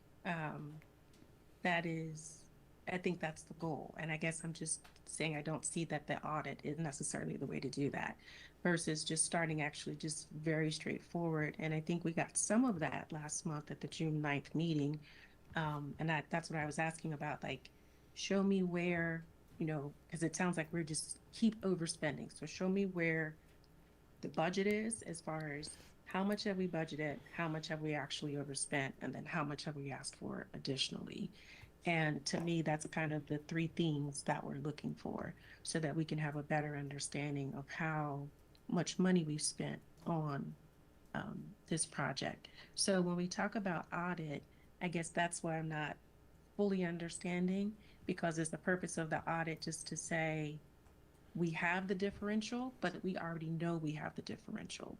So again, like, what is the purpose of the audit? And that's why I'm not necessarily saying to do this on the audit committee. I feel like it could be something that's presented to us, but it could be done another way as well. I'm open to that. I think we just have to focus on what the goal is and figuring out the best way to get it done. Okay, thank you. I'm going to let Dr. Heiser chime in for a minute. Just chime in, and obviously, I'm new to this situation, and have, inherited it. But I do want to, first of all, I appreciate the robust discussion here. It's good. The questions are good, and I appreciate our team. It's been a heavy lift. I mean, I've learned just this past week, and got a presentation from the team that you're seeing right there on ERP. Was very appreciative of that, but came away with a couple of things. One, this is a huge, huge lift, as you acknowledged, and the team is kind of running two systems at once and trying to get this thing up and ready. Two, there was a presentation that was done previously. I saw one of the slides, which was the budget, actually, and showcase that budget, and I think it would be helpful to share that again. Three, I had a question, and it was really for the team, because if this contract isn't approved tonight, I think it's important for everyone to know the implications as you see them, and that would be helpful as we make decisions. And I don't say that so that we force the decision tonight. I just think it's important as we're undergoing this transformation, and it is a transformation, that we know the implications of the decision if we kick the can down the road on the $8 million, and we need greater, more transparency and more information. It's helpful to know that. What are the implications there? Thank you. Thank you, Dr. Heiser. As we showed last month in the budget, we were almost exactly spent out on the budget authority of $27 million through the end of FY26. So we've encumbered funds for IBM to continue working through the summer. But the key thing is we need to make our annual payment for the Oracle software, which is a little over $2 million. That is due now, and without additional spending authority, we will not be able to pay our annual fee to Oracle for the continuation and use of their product. So that's the immediate, in the next couple of months over the summer, consequence. As we get maybe into the fall, then we're going to start not having money to continue to pay IBM to install the system. We're covered, as I mentioned, through the summer. Mr. Corns can provide additional color to that, but we'll have an immediate significant problem paying IBM. So we would have to come up with a plan for that if nothing was approved tonight. And the only clarity I would bring is that while we procure Oracle licenses for the software, it is procured at a $0 pass-through through IBM, so they help us to manage the licensure. So we do not have a separate contract with Oracle. It is all driven through our interaction with IBM. Thank you. Mr. Young's been wanting to say something. Well, just reiterating, spoken with Ms. Barr. We've talked about this, so the board has already approved the FY27 work plan. She is prepared to, look at our request and, come up with the level of effort around that. And, that plan would then need to be amended by the board to, if it can be done in the FY27, that plan would need to be amended by the board to insert this in there. And as everybody has stated, there are finite resources, so something is going to come off or get pushed back. So once we have a clearer idea of what we really want them to do, we can give them that, that item, and they can give us the level of effort. But listening to some of the comments, it looks like it may be really a two-phased approach, one with using the Office of Internal Audit, but the other is going back to that presentation that says, this is what the original contract was, this is what we've bid, what we've spent, and this is the add-ons that we're now requesting. So it may be what we're looking for is a two-phased answer to those questions. Ms. Henn? Thank you. And the intent, this was my motion that I introduced in committee, the intent was not to pause the implementation of the ERP by any means. We approved this contract in committee. It was merely to approve it, but also to ask for audit to take a look at the financials. That's all. We approved it, and this was a supplementary motion to say, yes, we want to continue. We don't want to stall. We don't want to slow down. We don't want to stop the work of our team. They're doing great work. It is a big lift. We know how critical this is to our infrastructure, to our system, to all of our people. That is not the intent at all. So I want to make that crystal clear. But we know that we have a fiscal responsibility as well, and we want to ensure that we take a look at this. The board has been asking for this information for a long time, and we feel we owe it to I feel we owe it to the public. So these are parallel, I guess, related motions that we don't want to stall progress. So I'm supporting this motion to approve it tonight, and would ask my colleagues to do the same. The committee passed this in committee. But we also passed this motion to ask internal audit to take a look at as well. Thank you, Madam Chair. Thank you, Mr. Young, Vice Chair Young. Ms. Pumphrey? You mentioned immediate due dates. Do you mean like today? What is the actual due date that you're talking about that we need to, as Dr. Heiser mentioned, if we don't approve this tonight, what due date are we facing? Within the next, I don't know the exact due date of the invoice, but generally we pay it in July. Okay, thank you. And I'd also like to add, the budget for FY27 has been approved by the board. So what we're requesting for the 27 portion of the contract authority, this board did approve with budget adoption. But, as always, there's a difference between the budget approval and the aggregate contractual spending authority approval. Okay, and just a comment. I've said this before, and I think other board members have said this before as well. It really, for me personally, when we come down to this, I wish we could have seen this sooner. I mean, this was on the contract committee yesterday, I believe. So I don't know if there's something we can change about that. We've talked about this before, Chair Lichter, I believe, is it always, do we always have to have it this way, or can we change it so that we're seeing these contracts sooner before they come forward to us with this deadline? So, Ms. Pumphrey, to answer your question, because we've asked that of Ms. Webster and their group, and basically, it was investigated, and I think as she pointed out with an earlier contract, like that these exhibits were started on a lot earlier, and it comes down to there is a time frame and an approval process to get them through, and with some of them, the further out we make it, it will change the price that we're looking at. Particularly, I think it was the construction contracts, right, Ms. Webster? Because it was, hey, can we actually see this? You know, see these contracts, these exhibits a week in advance, a couple days in advance, and there's a process behind that, and there is a financial impact to some of that. So when you say financial impact, you mean the price is going to change, or a different financial impact as far as staff working on this? Price is going to change. So is it possible to have a range of price so that we can at least look at the contract and have an idea of, okay, this is going to be something that passes easily because it fits, it makes sense, we can read the line items, we know what's going on, but it may be this amount, it could be between this amount, and that might change depending on when it comes forward in front of us. I just think having at least that information to discuss prior than the day before a board meeting would be helpful, at least to me as a board member. Yes, go ahead. I understand your point, but these contracts are also posted a week before the session is made live. So we do have, board members do have that week before to go in, review contracts, and provide questions to the Building and Contracts Committee that can be answered, that can be answered at Building and Contracts meetings.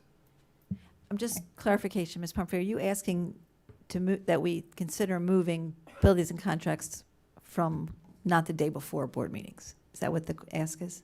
Well, that might be helpful. I just think we get these right, and sometimes I do have time to go and watch the meeting, and I understand that they're posted a week before, but if the meeting was held before and then they were posted a week before that, that would give us 2 weeks instead of a week. So the ask is to move the meeting. I don't really have Okay. an ask. I just know that we've talked about this Right, before. right. I No, just want 'cause to I- make sure that we're just doing the best we can to make Right. sure that we are not, and sometimes I understand sometimes it can't be helped, but as much as we can to be able to see a contract and thoughtfully process it before we come to this board meeting and have to approve something this big, and it's clear that we still aren't all clear about what the, Right. what And I the think this is another implementation is. communication piece, and that's why I want to make sure Dr. Heiser is understanding the ask so that it's something that we can consider both pieces.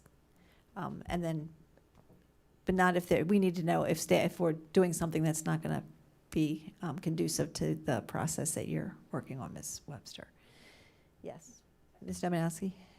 So because I always get reminded of this, we approve contract authority, not actually like what you're going to spend right away. So when you talk about the financials and having to get it approved, I'm kind of like, I don't understand why we couldn't get the contracts earlier if we're just approving the contract authority. We're not actually approving a contract for a contractor to do, like, we never see that total list. We're just doing the whole big sum of money that you think you might need. So there's got to be some other way. I know we get them a week ahead to look through them, but the meeting before is when you really get to ask the questions. And I was trying to watch the meeting. It wasn't posted before I could come to this meeting. It was just yesterday. It was just yesterday. So I get that. If there's some way to move it to a different day of the week, even Wednesday or Thursday, or it needs to not be the day before a meeting, because we run into these issues. Dr. Heiser? So, obviously, for all the committees, for that matter, we want to work with each committee chair and make sure that there's enough time for it to be reviewed by the full board. And to your Chair Lichter's point earlier, just in terms of the communication piece that we kind of need to do, I think we're building the plane right now and flying it in real time. We can kind of see that. And that's not to say that that's where we're going to be 6 months from now. I'm hopeful that we won't be there. And I think we'll have an opportunity through our board committees, and spacing these out in a better way will be more helpful. Thank you. Okay, Mr. McMillian. I just want to add informally, Mr. Burns and I had a conversation 6 months ago when I was seated on that side, and we talked about contracts. We talked about contracts and different school. He works with a number of different boards of education, and contract committees meet at different frames, correct? And to refresh you, and then you added that it was kind of unusual that we went the day before the meeting, if I'm not mistaken. I'll answer the question. I wouldn't say it's unusual. I simply say that it's the only model like that I've seen.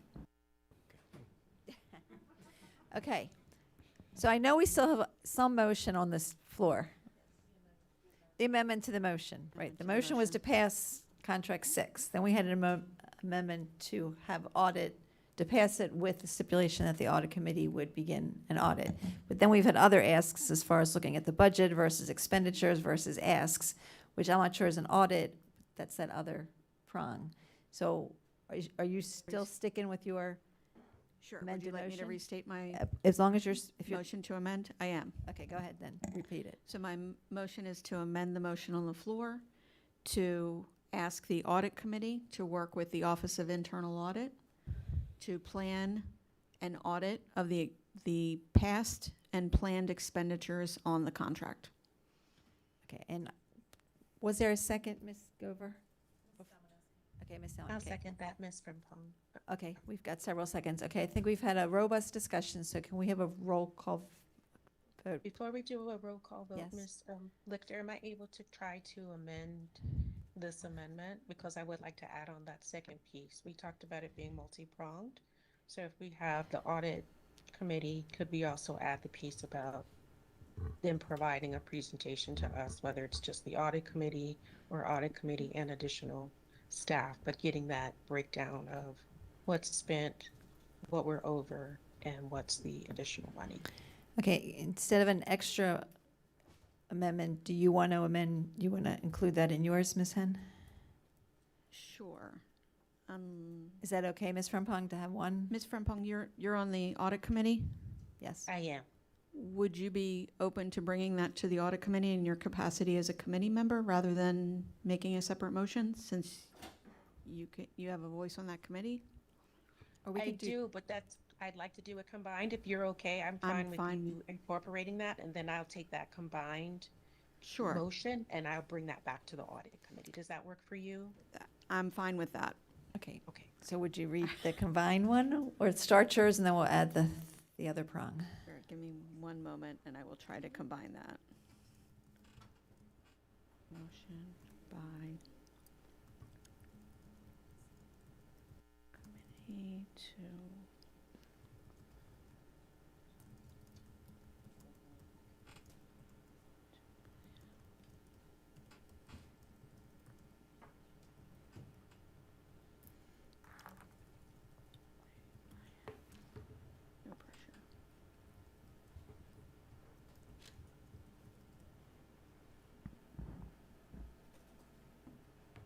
no pressure. Ms. Frimpong, would you please restate?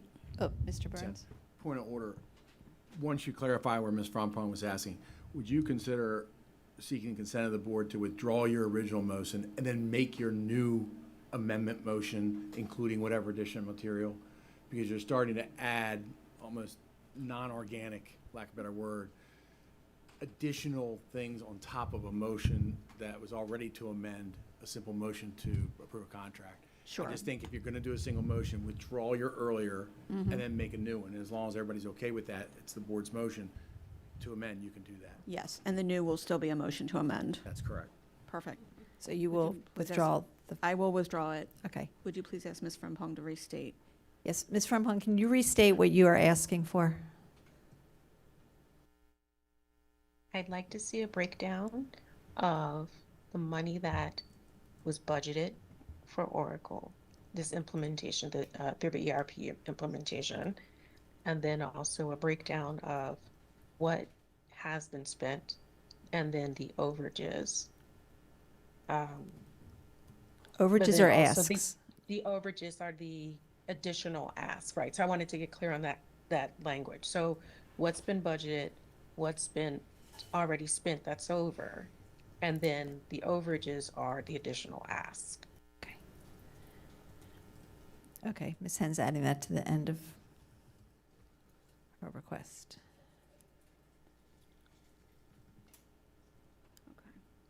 Give me 1 second. Sorry. Okay, I think I've got it. I moved, so I'll withdraw my. Yeah, you already did that. I already did that, great.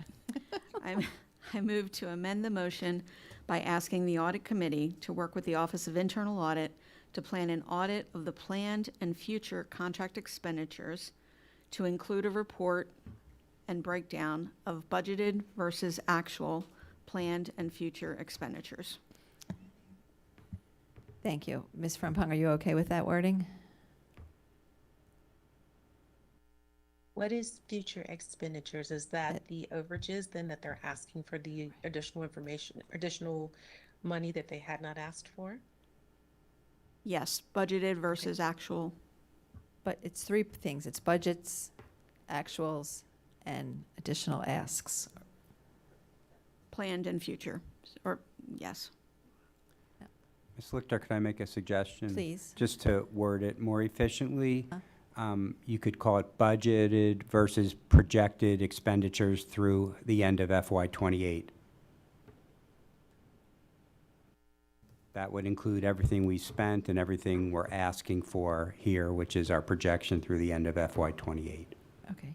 And from our perspective, the term overage is, that's a mission-critical definition at this juncture where and a cost overrun might be different than incurring additional services that we did not project at the very beginning. So I just want to be real clear when we're talking about what we mean by overage versus, for example, we procured a custom piece of software that does our extra duty assignments that was about $500,000 one-time cost, but allows our principals to assign those EDAs. We didn't even know that existed when we started, so I wouldn't necessarily consider that an overage. That was a cost that was unanticipated, but wildly beneficial to the system.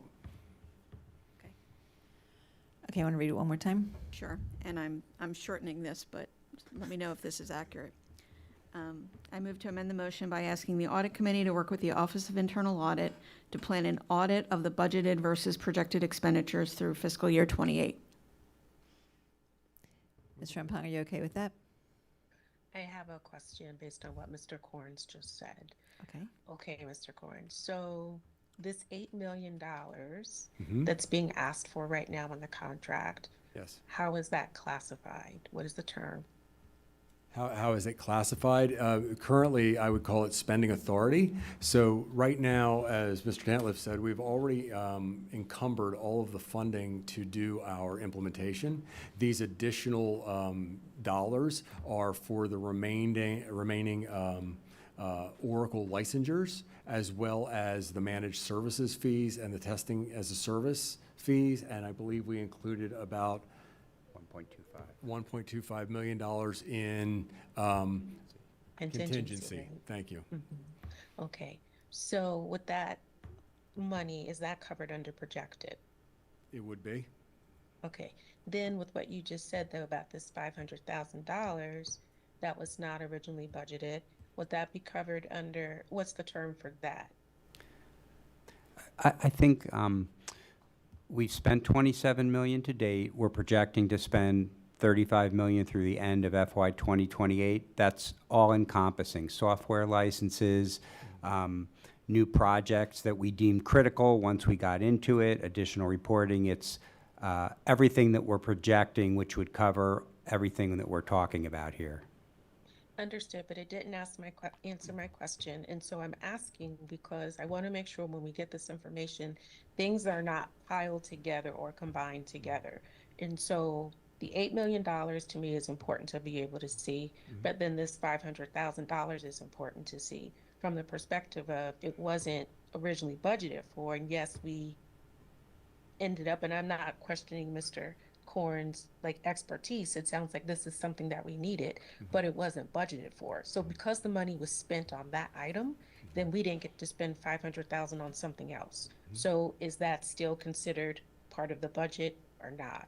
And those are the things too, like I want to be clear, so when we get this information, again, it's clear for everybody. We're on the same page with the terms and we understand the information that we're looking at. Ms. Frimpong, I would classify particularly the EDA tool as an additional service. It was a service that we needed to take care of that we did not have knowledge that was available until it was requested. So in a normal course of action, I would have brought this forward to you as another service that we would have brought on board. We can certainly break down the spending to the dollar on how it went out of the system based on everything that we expended. So that document is readily available at Dr. Heiser's directive. I will happily make sure that that is available to the board, and you can have a line-by-line breakdown of every dollar we spent and where it went. Ms. Dominowski? Just forgive me, Ms. Frimpong. I'm trying to I think what you're asking, and if I'm wrong, tell me I'm wrong. When we first approved the ERP contract, there was a certain spending authority that you expected to spend through 2020, whatever it was. That's what I think we want to see. And then now where we are right now, this is what we need, and this is where we expect to be now at the end of 2020. That's what you're trying to get, right, Ms. Frimpong? I am, thank okay, you. You're welcome. Ms. Henn? Thank you. So I wordsmith this a little bit more, if I may read this again. And Sure. okay, Mr. Burns, you're cool with that? Okay. To plan and I'll read just the end of my motion. To plan an audit of the budgeted, actual, and projected expenditures through FY28, including a review of expenditures against contractual project deliverables. I'm good with that. Okay. Everybody good with that? Not hearing anything. Yes, that's Oh, good. whoops, Thank somebody's raising her hand in I the just room. want to clarify what we're voting on. We're Okay. on to approve the contract with this additional, okay, I Correct. just wanted to make sure I'm clear. Yes. So we're still on, go. This is an amendment to the approved motion. Second. Okay, so Would you like me to read the whole thing, Madam Chair? yes. So this is what we're voting on, what she's reading right now, correct? Okay, go. I move to amend the motion by asking the Audit Committee to work with the Office of Internal Audit to plan an audit of the budgeted, actual, and projected expenditures through FY28, including a review of expenditures against contractual project deliverables. Okay. We have a second. You have further discussion? Go ahead. Just to level set, Ms. Henn, the next audit committee meeting is in September. It's 2 months away, but, you know, I will be working with Ms. Barr afterwards to, you know, get the ball rolling on what it would take to do what's being asked. We can add a meeting if you need to. No, or not, sorry. The next audit meeting is in September. Mr. Korn, do you have something? Only for consideration on timelines and deliverables. Our go-live is in October, so starting an audit after that go-live might be more beneficial so that we can allow the team to focus to get through it, to collect all the information that audit may want. Okay. Okay. All right. May I have a roll call vote, please? Ms. Pumphrey? Yes. Ms. Thornton? Abstain. Mr. McMillian? Yes. Ms. Frimpong? Yes. Ms. Henn? Yes. Mr. Young? Yes. Ms. Jabaji? Yes. Ms. Dominowski? Yes. Ms. Delusky? Yes. Dr. Savoy? Yes. Mr. Fitzpatrick? Yes. Ms. Lichter? Yes. Thank you. So that passes, but I think we still have something else to do, right? Back to the original, approve number 6 as amended. Right.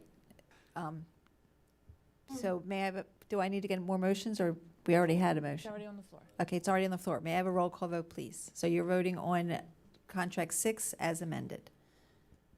Ms. Pumphrey? Yes. Ms. Thornton? Abstain. Mr. McMillian? Yes. Ms. Frimpong? Yes. Ms. Henn? Yes. Mr. Young? Yes. Ms. Jabaji? Yes. Ms. Dominowski? Yes. Ms. Delusky? Yes. Dr. Savoy? Yes. Mr. Fitzpatrick? Yes. Ms. Lichter? Yes. Thank you. Okay, thank you, everybody, for that discussion. Thank you, staff, for answering our questions. Okay, we are now on agenda item P, which was added by Ms. Domanowski, new business, public comment. I'm going to let her begin the discussion. If you check your email, I just sent the a motion I'm about to propose. It's a quite lengthy one, so I wanted to make sure everybody had it. Email or chat? Email, sorry. Okay, that's Okay. I move to amend the current public comment and attendance guidelines and procedures by amending numbered paragraph 1 as follows. Strike the words and individual citizens or students from line 4 and insert the words 15 speakers for individual citizens and students, and to immediately after the words sign up for public comment is limited to in line 3. With these amendments, the sentences in lines 2 through 4 of paragraph 1 shall read, based on Board Policy 8315 as amended on July 11th, 2023, sign up for public comment is limited to 15 speakers for individual citizens and students and 5 speakers in each of the following categories: school system affiliated groups, unions, and nonprofit community groups. I further move that Board Policy 8315 be referred to the Policy Committee for review and any conforming amendments necessary to align the policy with the changes approved in these guidelines and procedures. Is there a second? Second. Would you like to speak to your motion, Ms. Domanowski? Just briefly, I don't think that 15 slots are always going to be used, but I also feel like when we limit it to 5, the people that sign up that don't get selected feel like they're not going to have an opportunity to speak, even if they come and sign up at the last minute, since they have. We choose it by that Monday. You have to do it by that Monday. I just think that this gives more of our, I mean, as we've seen in the more recent meetings, have more input from other individuals, community members. Hearing from the digital literacy group that it's been very helpful, and from the library media specialists. We've just heard from a lot of people recently that we haven't heard from in a long time, and I really think that we need to broaden that category more than the others. Thank you. Thank you. Ms. Henn? My second, thank you, Chair Lichter. I think community engagement being one of Dr. Heiser's priorities, this is a perfect time to expand the number of voices that we hear from and that Dr. Heiser hears from. So I'm strongly in support of Ms. Domanowski's motion. Thank you. Thank you. Ms. Pumphrey? I have a question and a concern. My question is, I want to be clear here. Are you looking for 15 spaces for each of the groups? Okay, so you're looking for 15 spaces under individual citizens or students. Okay, and I'm not against that. However, our policy specifically right now states 5, so I'm not sure. It seems that we're trying to change policy without actually. So the policy, I understand you want to review it, but I feel like we're doing it backwards. Well, so I checked on that, and we actually wrote this before we changed the policy. If you look, the way that the guidelines were amended, they were first approved in February, but then they were amended by the policy. They were in February 2023, and then effective. I'm sorry, they were amended in February 2023, but they weren't effective until the policy was amended in, I think it was June 2023. Don't quote me on those dates, but we did pass the procedures first, and then we did the policy, and then they weren't in effect until the policy was passed. Okay, so you're saying we discussed the guidelines first, we changed it, but we didn't put it into effect until the policy changed. I don't know. I don't know if you saw the. I sent in. Let me go back and I'll let somebody else. That's okay. And also, if Mr. Burns has any, I just want to make sure I'm correct here. If he has any input on this as well, I just want to make sure procedurally we're doing this correctly. So, not that I'm against it at all. I just want to make sure we're doing this correctly. as a matter of law, you all, in one of the sections in the education article, you have the responsibility and duty to adopt policies and regulations to run your school system. If you've adopted policies, as opposed to simply kept things in your handbook or kept it in guidelines, but actually adopted a policy that specifies this is what we're allowing and or this is how we will do what we allow for public participation, I would urge caution about informally changing policy when it says what it says, right? I don't know what happened before. No one asked my opinion at the time, but you have a policy, and if you're going to change policy in accordance with your actual ways of doing so. That doesn't mean you can't adjust how, in any particular meeting, you want to handle public comment, but you can't violate your policy. So I know the concern you're raising, and it is a legitimate concern.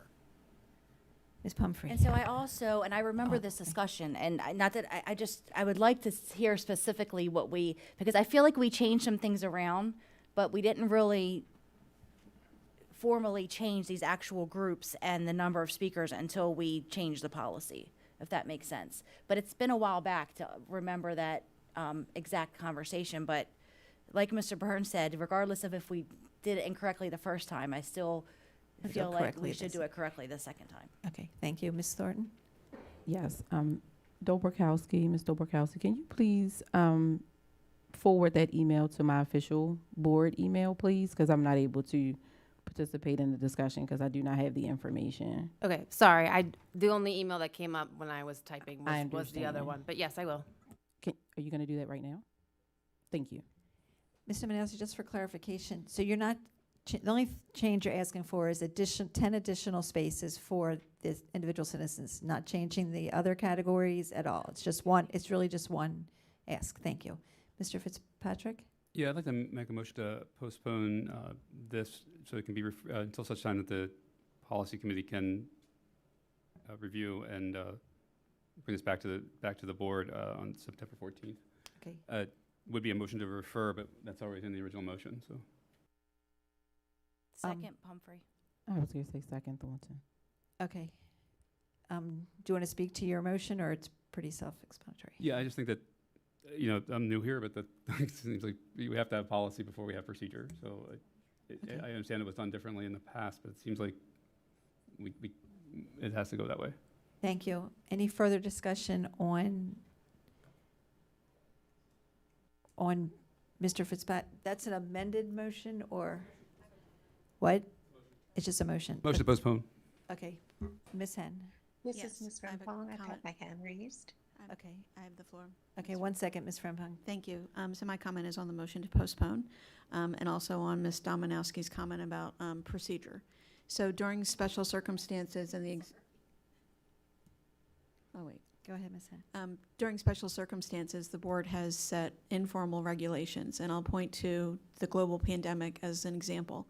When policy was not changed, we had policies that addressed the schoolhouse, brick and mortar schoolhouse policies that did not address the special circumstances during the global pandemic when the board was not changing policy on the fly. While that may be an extreme, I would argue that we have an opportunity here with our new superintendent to increase community engagement, given his new tenure, his change in leadership, the priority of hearing from our community. And while it may be norm to change the policy first, followed by changing the regulation, I think we have an opportunity to get the ball rolling and to state that we want to hear from more voices and to ask the policy committee to accept that, to align policy after the fact, that we want to state as a board that our will is to hear from more voices in the community in support of Dr. Heiser's priority of community engagement. So I think this is one of those special circumstances when we have an opportunity to do so, and to do so immediately rather than wait. And then that our policy will eventually reflect that. But this is one of those times, and I'm normally a by the books, we need to set policy before we set regulations. I've said that multiple times in PRC and in board meetings, but I think this is an exception, and it's an important one where we need to hear from as many, Dr. Heiser needs to hear from as many voices as possible. Thank you, Madam Chair. Thank you. Ms. Frempong? Thank you. I am in agreement with a lot of what has been said about the public comment, and I actually spoke about this in a previous board meeting, and I asked that that board policy 8315 be referred to the policy committee. So hopefully that has been added to our 26-27 work plan. Point of order. I hate to interrupt, and I almost said it with Ms. Hen, and I should have, because we are discussing, we have a motion on the floor to postpone, and we're discussing the original motion. So we need to discuss the motion to postpone before we move forward. Okay. I think Ms. I'm not Penn's was able- about the motion to postpone. I'm not sure what Ms. Frempong's is, but we had an original Correct. So I motion. wasn't able to finish what I was saying, so, Okay, is it about the motion to postpone? correct. Okay, go ahead. So, as I was saying, I hope that that information is on the 26, 27, because our first meeting will be September 14th. With being able to postpone this and actually do it through the official conduit of the PRC, staff has an opportunity to look at it as well in its totality. I don't know where Ms. Dominowski came up with the 15, and I don't think there's a problem with it, but staff could look at it and maybe they come back with a different number. But again, we're able to kind of have that conversation and have the support of staff having looked at the policy, understanding what it is that we're looking for, and then bring it back to the PRC so that it can be discussed in totality, and then it can come back to the board. So I think it does make sense to postpone this and have PRC review it first. Thank you. Ms. Dominowski, about postponing? Yes. I'm asking for one number change. I don't see the reason in postponing it as far as, weighing the number 15 as opposed to some other number. If you look at the total number of, private individual citizens and students we have compared to the number of members in our Other categories. stakeholders, 15 is pretty low for that. Thank you. Any further discussion on the motion to postpone? Ms. Hen? One quick comment. I don't think this change requires staff input. These guidelines were something that the board developed on our own. Ms. Gover assisted us with logistics and keeps us straight, as she always does. She's amazing. So I don't think this is something that needs to go back to policy for staff review. Thank you. Okay. Go ahead, Mr. Fitzpatrick. Yeah, I do appreciate Ms. Hen's desire to act as the person whose clock is probably ticking the fastest around here. But this is, I don't necessarily see this as an emergency.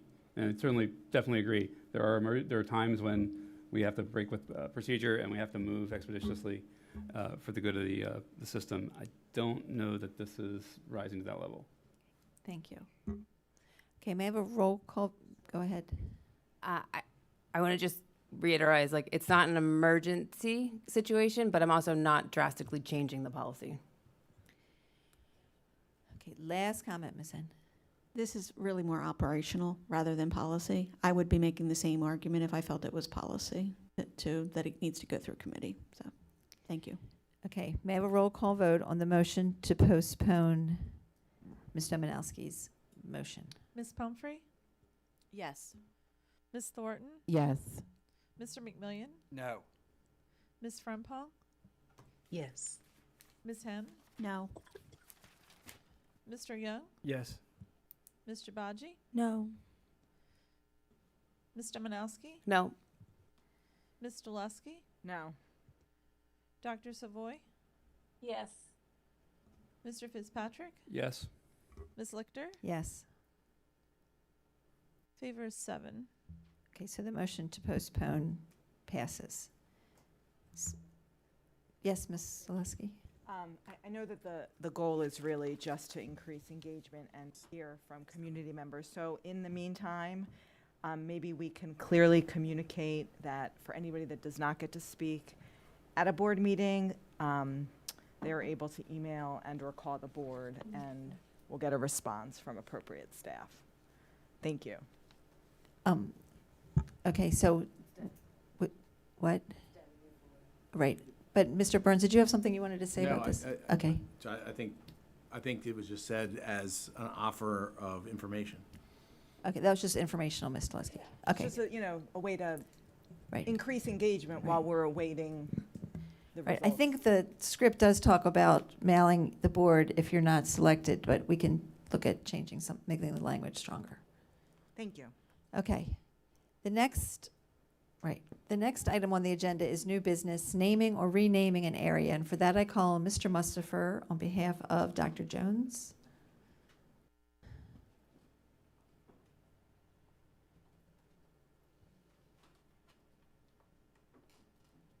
Good evening, Mr. Mustafer.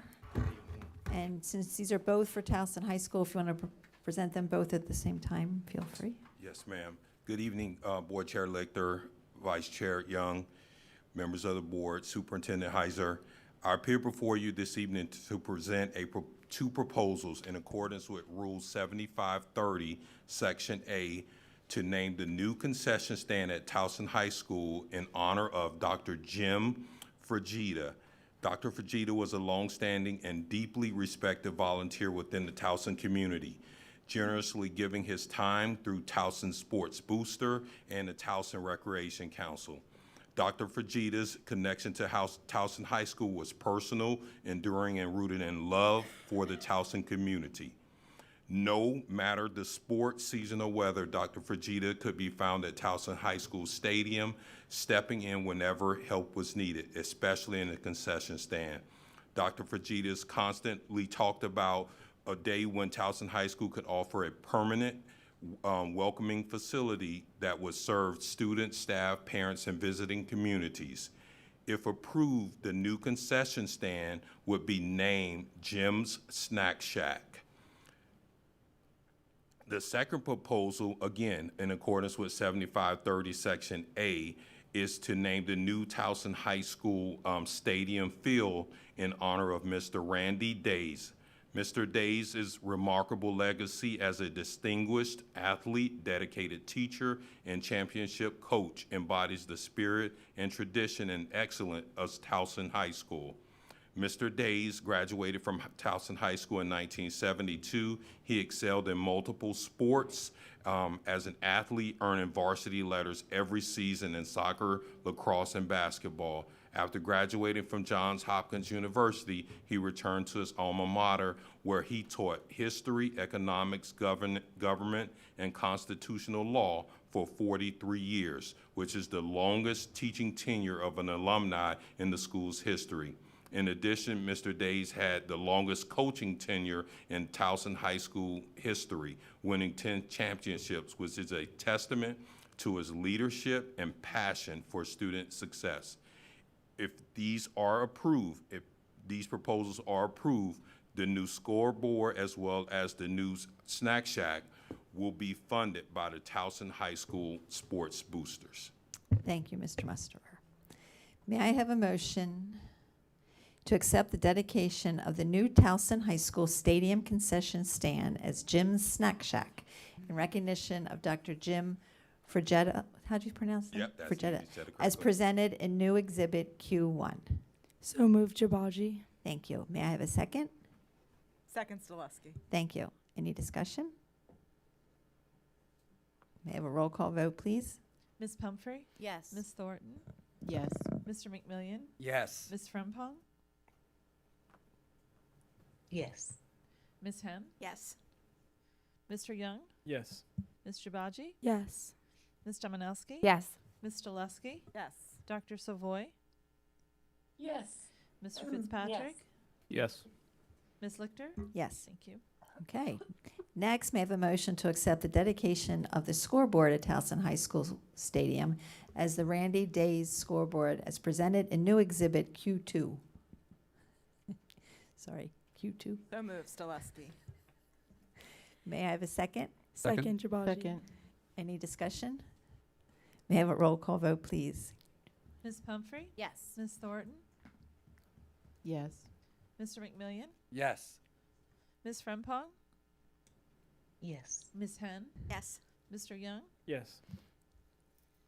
Ms. Jabaji? Yes. Ms. Domanowski? Yes. Ms. Stoleski? Yes. Dr. Savoy? Yes. Mr. Fitzpatrick? Yes. Ms. Lichter? Yes. Thank you. Thank you. Thank you, Mr. Mustafer. You can organize the board trip to the snack shack at Towson High School.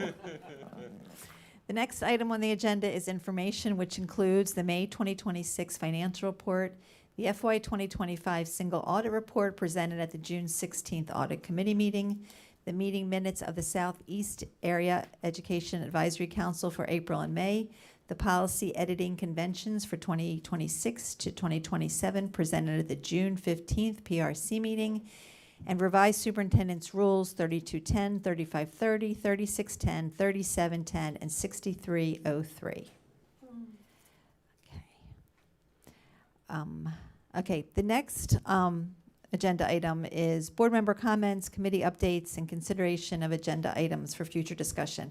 I'm going to provide the board minute comments, not the board minute, no, I'm going to talk about board member committees. The board is in the process of changing committees, and some of our committees will have new chairs, and I don't want to put anybody on the spot at this point.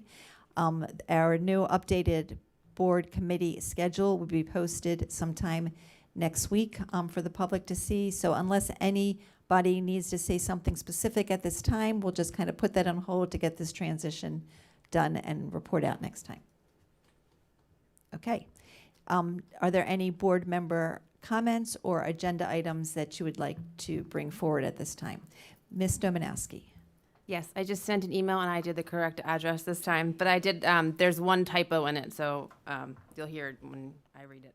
Okay, I move that the Baltimore County Board of Education I move the Board of Education appropriate staff draft a new policy for establishing standards for acceptable student screen time use in the classroom and for instructional purposes, including clear guidance on instructional versus non-instructional use, age, grade appropriate limits, accessibility and IEP 504 considerations, teacher discretion and classroom management expectations, parent-guardian communication, monitoring and enforcement procedures, and an implementation timeline, and that the draft policy be presented to the board for review and public comment while a final version brought back for board adoption. There's a couple typos in there, so sorry. Is there a second to Ms. Domanowski's motion? Second, Ms. Henn. Thank you. Any discussion? Okay, may I have a roll call vote, please? Ms. Pumphrey? Yes. Mr. McMillian? Whoops. I'm sorry, Ms. Thornton. I'm sorry. Ms. Thornton? Yes. Mr. McMillian? Yes. Ms. Frempong? Yes. Ms. Henn? Yes. Mr. Young? Yes. Mr. Baji? Yes. Ms. Domanowski? Yes. Ms. Jaluski? Yes. Dr. Savoy? Yes. Mr. Fitzpatrick? Yes. Ms. Lichter? Yes. Thank you. Motion passes. Anybody else? Ms. Jaluski, you had your hand up? Yes, just to piggyback on that, given that we are going to get that information and knowing that it was expressed to have contract information brought to us in advance, if we can have a presentation on these topics and Which topics? some of the topics in the motion ahead of the day that we're going to make the vote. Well, first it would go to, I'm assuming goes to policy review, correct? And then it would go through the channels that we take any new policy through. Okay. So it would as come. part of that process. Yeah, it would be that whole would be very first reader, beneficial. second reader, Yep. all that. And then an agenda topic for a future meeting specifically, because parents were talking about Prodigy, Epic, Amira. It would be worthwhile to have a presentation on some of the different programs that are used and Okay. some of the data surrounding their effectiveness with student learning. Thank you. Okay, thank you. And remember, if you think of an agenda item later, just email it to me and we'll add it to the planning meeting. Mr. McMillian? Okay, well, I'm gonna let you all have a chance. So go ahead, Ms. Henn. I too have a motion. I move that the board direct Superintendent Heiser and appropriate staff to submit a formal request for Nottingham Middle School to be designated a low-performing school and community school and submit a request to MSDE by July 31st. Okay. Second. Okay. Any discussion? I just have a question Yeah. regarding the motion. Is this different from what we already, the previous motion that we had that I'm not sure if it was acted on, the second part of it? Or is this a new motion? May I respond? Yes. Given the change in leadership, the That's the change in this motion. We heard from Ms. Crow, I believe, tonight that there's an alternate process. So I didn't specify that process in my motion, but I'll trust that Dr. Heiser and his team will determine the appropriate next steps to submit a request to MSDE. Thank you. Dr. Heiser? Yes, based on that testimony and the request, we'll look into the matter, and I'll get back to you with the decision about what the next steps are. Okay. Do we still need the motion with Dr. Heiser's ability to follow up on this? I'm willing to modify it, but I'd still like to make the motion to indicate the board's support of these next steps. Okay. Ms. Frempong? Yes, so we made a motion previously, and so yes, we have a new superintendent, but wouldn't the motion still stand for this current superintendent? And so if there's new information, I'd like that information to be, I guess, researched by Dr. Heiser and his team, and then that information presented to us before we determine we have to require him to do something.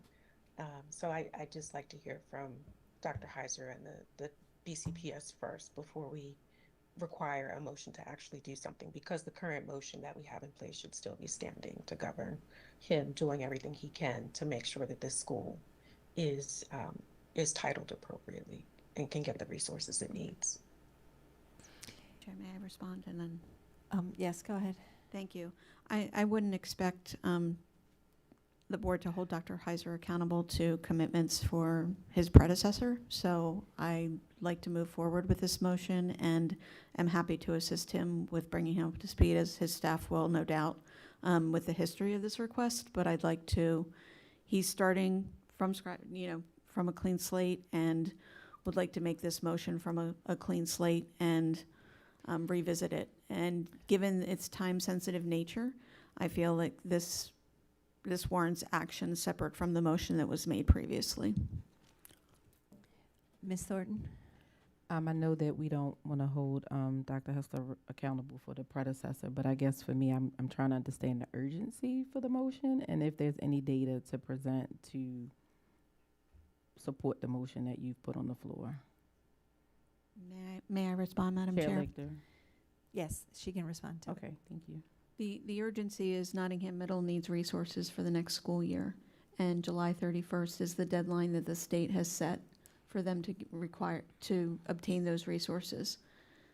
They had those resources when they were previously, Golden Ring students had resources that were lost when Nottingham Middle opened, and July 31st is the date that they've been given to apply for those resources through the state. So that's the time-sensitive nature and why this request is urgent.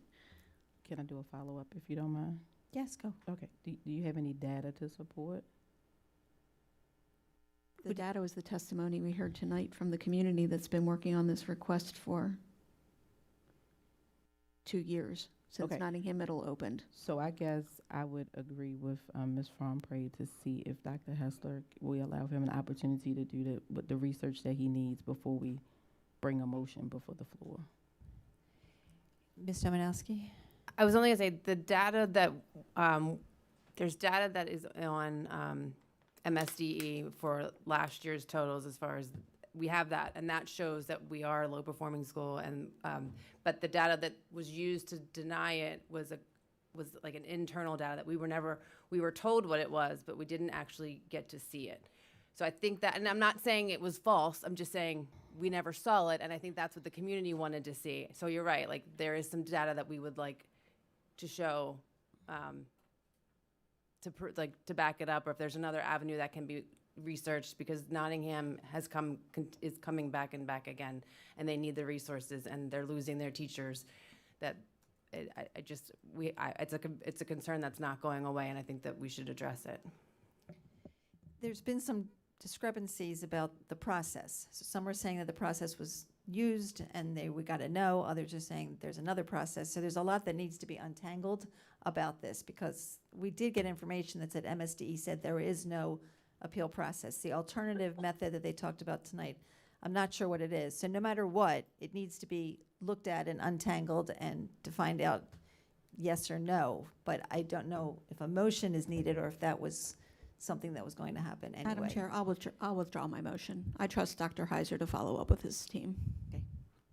Thank you. A couple hands just went down. Mr. McMillian? There's a tidbit. I ask a question, if the name would have remained Golden Ring Middle. But it's not just Golden Ring Middle. I know. Okay. But the name change affected whether they got the resources available. So, but I specifically asked, and one of them answered right there and said that, yes, if it would have remained Golden Ring Middle and we hadn't changed the name, they would have got the resources. So there's something else going on here. Right, that we don't have all Yeah. the pieces. Okay. Okay, so, Dr. Heiser, you have the charge? I'm on the case. Okay, he's on the case. Believe me, we'll make sure you're on the case. What are we doing? Any comment, any more I've lost where we are. We are talking, yes, Members. agenda. Mr. McMillian, your I turn. just want to make sure that the library media specialists get on for Right, August that's, 11th. we've spoken about that. I know he's Yes. reached out to you. Yes. We're committed to that, yep. Okay. Thank you. Mr. Fitzpatrick. Yeah, I would like the board to receive a report on the impact of having moved the school psychologist from 12 months to 10-month positions. I can make a motion. You for don't that, have to. or I We can just request collect a- agenda items and, Okay, I'd like to request that report. I have some metrics I'd like to focus on. I can just email that? Yes. If that's okay? perfect. Thank you. Any other agenda item requests? Again, you can email them to me. You don't have to feel obligated to bring them up now. Okay. Let's see. I do know where we are now. The last item on the agenda is announcements. The board's next meeting will be held on Tuesday, August 11th, 2026 at 6:30 p.m. Thank you for joining us tonight. Thank you, board members, for the robust discussions, and this meeting is now adjourned.